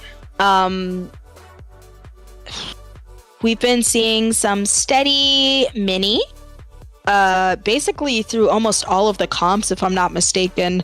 And we've also seen a lot of roller. Now, I'm going to keep my eye on that roller because I always say he who controls the stacks controls the game when it comes to here. And AoE really is the name of the game when you're in a Mako Mart. So you see that very interesting change out of Vanguard. A roller indeed, but oh my gosh. Give some time. Wait for it. I think they're waiting for the 20-second mark to go in. They're just walking. Okay. I wonder why that is, but yeah, maybe there was a gentleman's agreement of some sort in terms of like timing. You see them kind of making their way over there, or we know. I will also point out that Vanguard, they've been very funky, clearly trying to, with their comps, challenge themselves. So maybe, but it could be internet. But maybe it's kind of a thing where they say, hey guys, listen, we'll start like moving at the 30-second mark. You're not allowed to put any paint down. Maybe there's been a sort of gentleman's agreement that we are not privy to, but gentleman agreement or not, Vanguard has managed to down 3 members of We Love Math and Devin, who are all ready to go with their AoE, and unfortunately they lose those engagements. You have that T-Tech making their way back into zone, or not T-Tech, I think that may have been the Zap, and I'm going to comment a little bit on these comps now that things are a little bit more normal. Interestingly enough, we see that Orange Zap, of course, putting chumps on the zone, as well as a double backline in Inkline, which I think has Whale. Very strong here. A leader, of course, and Gold Dynamo, which I have no answer to. So 2 members down on Vanguard, and yeah, We Love Math and Devin just making their way through and seeing if they can switch this lead. And the funny part about all this is that during that 20-second lead up to the beginning there, or whatever that was, it was only Math and Devin making their way up to Vanguard spawn, and that's when the whole game started. It's very interesting. I don't know, there's a lot to talk about there, but ultimately there is a match going on, and in this match there's a lot of back and forth, and especially with, when I say back and forth, I don't mean picks, I mean with how much these teams are flanking one another. I mean, I see it from 4K right now. I saw it from Giroud earlier in the game, who, by the way, is running a Orange Zap. So lots of back and forth here in terms of flanking.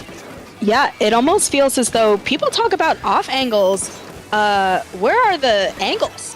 Where are the regular angles? It's just oops all flanks. And I think with that, that's time. And once again, Vanguard, I think they may simply burst into hives if they do not get a game 5, because we are once again with a knockout. And I mean, this is particularly interesting here because we've gone to a game 5, but usually we're seeing these game 5s kind of forced by these silly comps, these comps that are just extremely scuffed and to the visible eye do not work. Nothing is meta. The specials are silly. You know what I mean?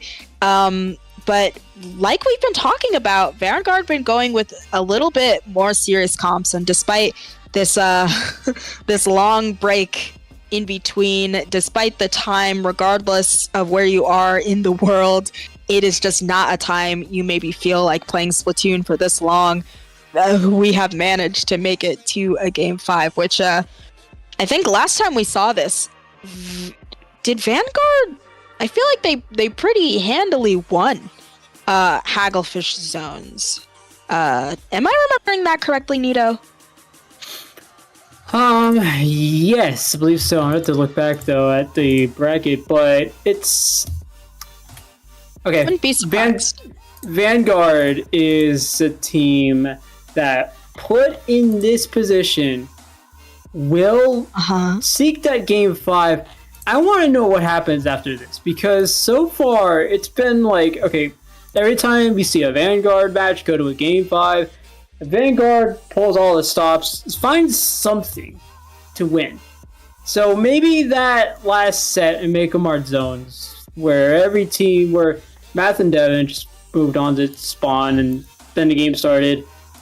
I don't know what happens here, Hagglefish Market, but Vanguard either seems confident enough that they will still take this one, or we're going to see that match where they finally both just like let it out. Let's see what happens. Game 5, let's compete.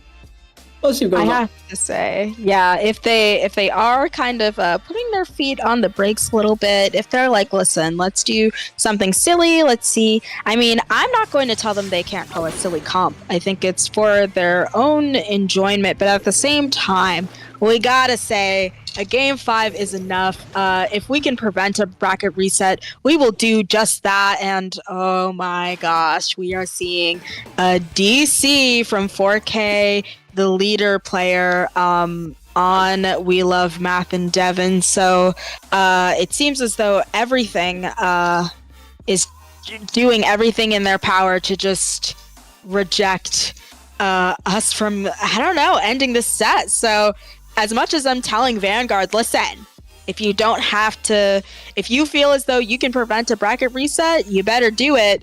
We Love Math and Devin said, don't forget about us. We too can delay the game. Yeah, no, that is I don't know. We've seen just about everything happen within the last few matches. So it's a coin flip on what happens in hopefully 5 minutes when we have everyone back in. But there's a lot I could say right now. I don't really know what to say, but hey, Game 5. Maybe there's not much I can't say. We'll just head into Game 5 instead. Yeah, and then we'll say what we need to say after we see both of these teams go in here. You see definitely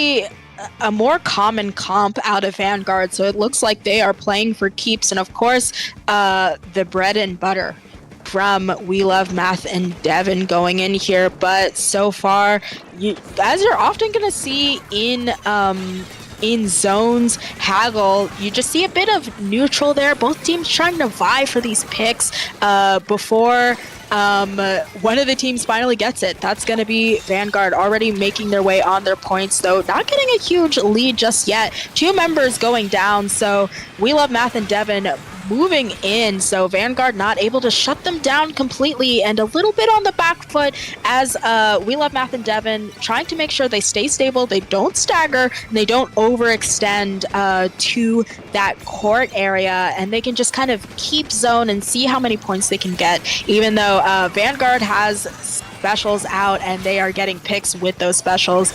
A fantastic pick from Phoenix out of that crab. Right, and there's a pick out of that crab, and Vanguard, it's close-ish right now, but I mean, look at the positioning.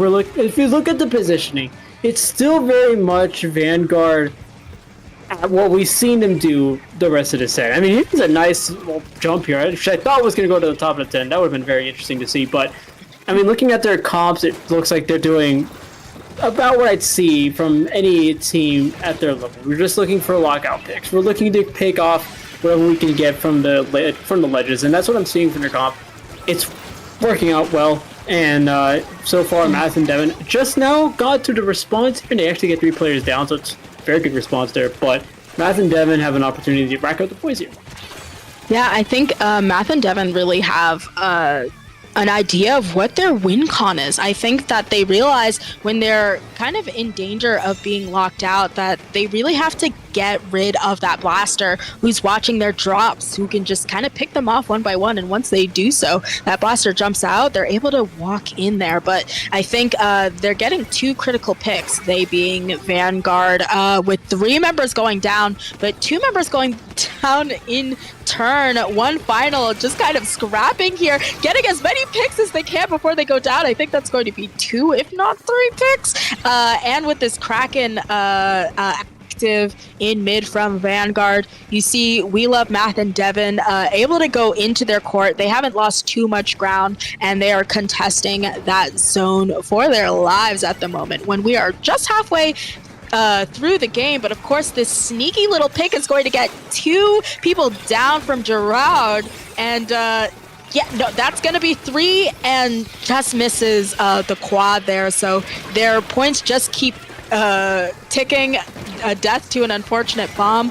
Vanguard may be well on their way to sealing off this Game 5. And it is this close to finally bringing it out. It's I want to say it's been a long time coming as a joke, but Vanguard is this close to closing out Grand Finals. What has been a tumultuous and crazy set, but it's still Math and Devin bringing the heat. I mean, look at how aggressive they're playing. It's especially Cookies here. Cookies and Aaron are going to be the 2 main catalysts for every push Math and Devin have brought out. And if it had not been for Cookies losing that fight, I believe we would have seen a very quick push from that left lane onto Vanguard, but you're not seeing it. Obviously, Druid here working very well with the Stamper and has been doing so throughout the rest of this set, but not right now though, as we see 3 players go down to a crab from Math and Devin.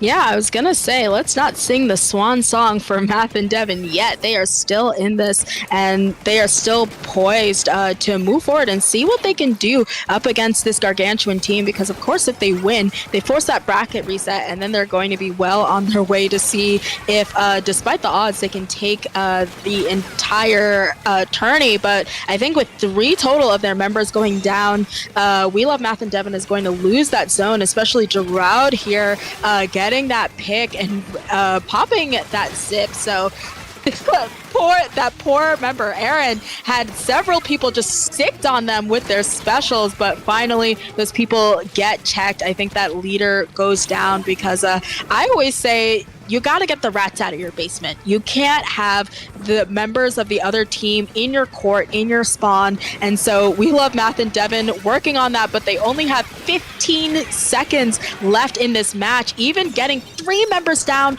only the pencil's still alive. They're fighting the paint, and everyone's jumping in, but they're going to be looking to get this win in overtime. Well, who's painting the zone is going to be an important question. There's still 3 people on zone for Math and Devin, so shouldn't take too long. We are going to see an overtime happen. Vanguard, it seems like they always find a way to come back from these situations, and they need it now more than ever. It's been previously in basically playing around with their food kind of fashion, but right now it's more dire than ever. If they go 2 players down, it's a pretty scary position to be in. Yeah, Vanguard, they are going to have to rush them. They're going to have to do it now and cap over it if they do not want to see that bracket reset. They get 2 members down, but paint is still being put down. They do check one of the painters, and finally they cap over that zone and cap over the rest of Triton-Cup 103. Vanguard are going to be your champions for this tourney after a long and arduous journey. Just barely stopped that bracket reset. They were in a lot of danger just then. Vanguard, next time we see you in a bracket, I do want you to close. They do know how to close out. That's the thing. Vanguard knows exactly how to close out, and maybe you didn't see a lot of it here. I know Math and Devin, this is a different set than we saw in the winter semifinals, so I don't know. Maybe there was obviously the fact that Math and Devin were coming in and had far more to play with than in the previous set, but Vanguard, ultimately, they do know how to close out, so I believe they're still playing around a little bit here. We may have seen a bit of that. We definitely saw some of it throughout the rest of the set. It's been a weird set. I mean, that's all I have to say. Yeah, I'm going to have to extend some congratulations to We Love Math and Devin. I think we saw a lot of strong play there, and even up against such a gargantuan opponent, I feel like we saw that last game. They very easily, it's not like we necessarily just saw them all wipe at that last second. They put up quite the fight, and I hope that they're proud of themselves, especially winning the silver, coming in second here. But obviously, huge congratulations to Vanguard for being our champions for this Triton Cup and doing fantastically as well. But before we tie this up, want to make sure that people know where to find you, Nito. Give me those socials. Nito used at bluesky.social. Nito used on Twitch in the rare occasion that I do stream. And if you want to find me, well, it's 5 p.m. over here. So we'll see what the rest of the day carries out for me. If you want to find me, you might. Yeah, well, it is 6 p.m. over here, where I am, and you can find me at Sasu in your pants on basically all social media. If I've got it, that's my tag. That's called branding. SASUIN, the letters UR. Pants. And before we close out for good, I want to take some time to give a thank you to our streamer here, CK, behind the scenes, keeping us informed, putting up the graphics, doing the hard work that I could never do. So a huge shout out to CK, and just wanted to take the time to say a quick thank you. But I think that's going to be it, Nito. Yes, that will be it for us here in Dapple Productions Triton-Cup 103. Wrapping up here. Vanguard, the winners, Math and Devin coming in second place. But as for us, that will be it. We will see y'all next time with our next tournament. But it was a pleasure having y'all here for our tournament today. Bye.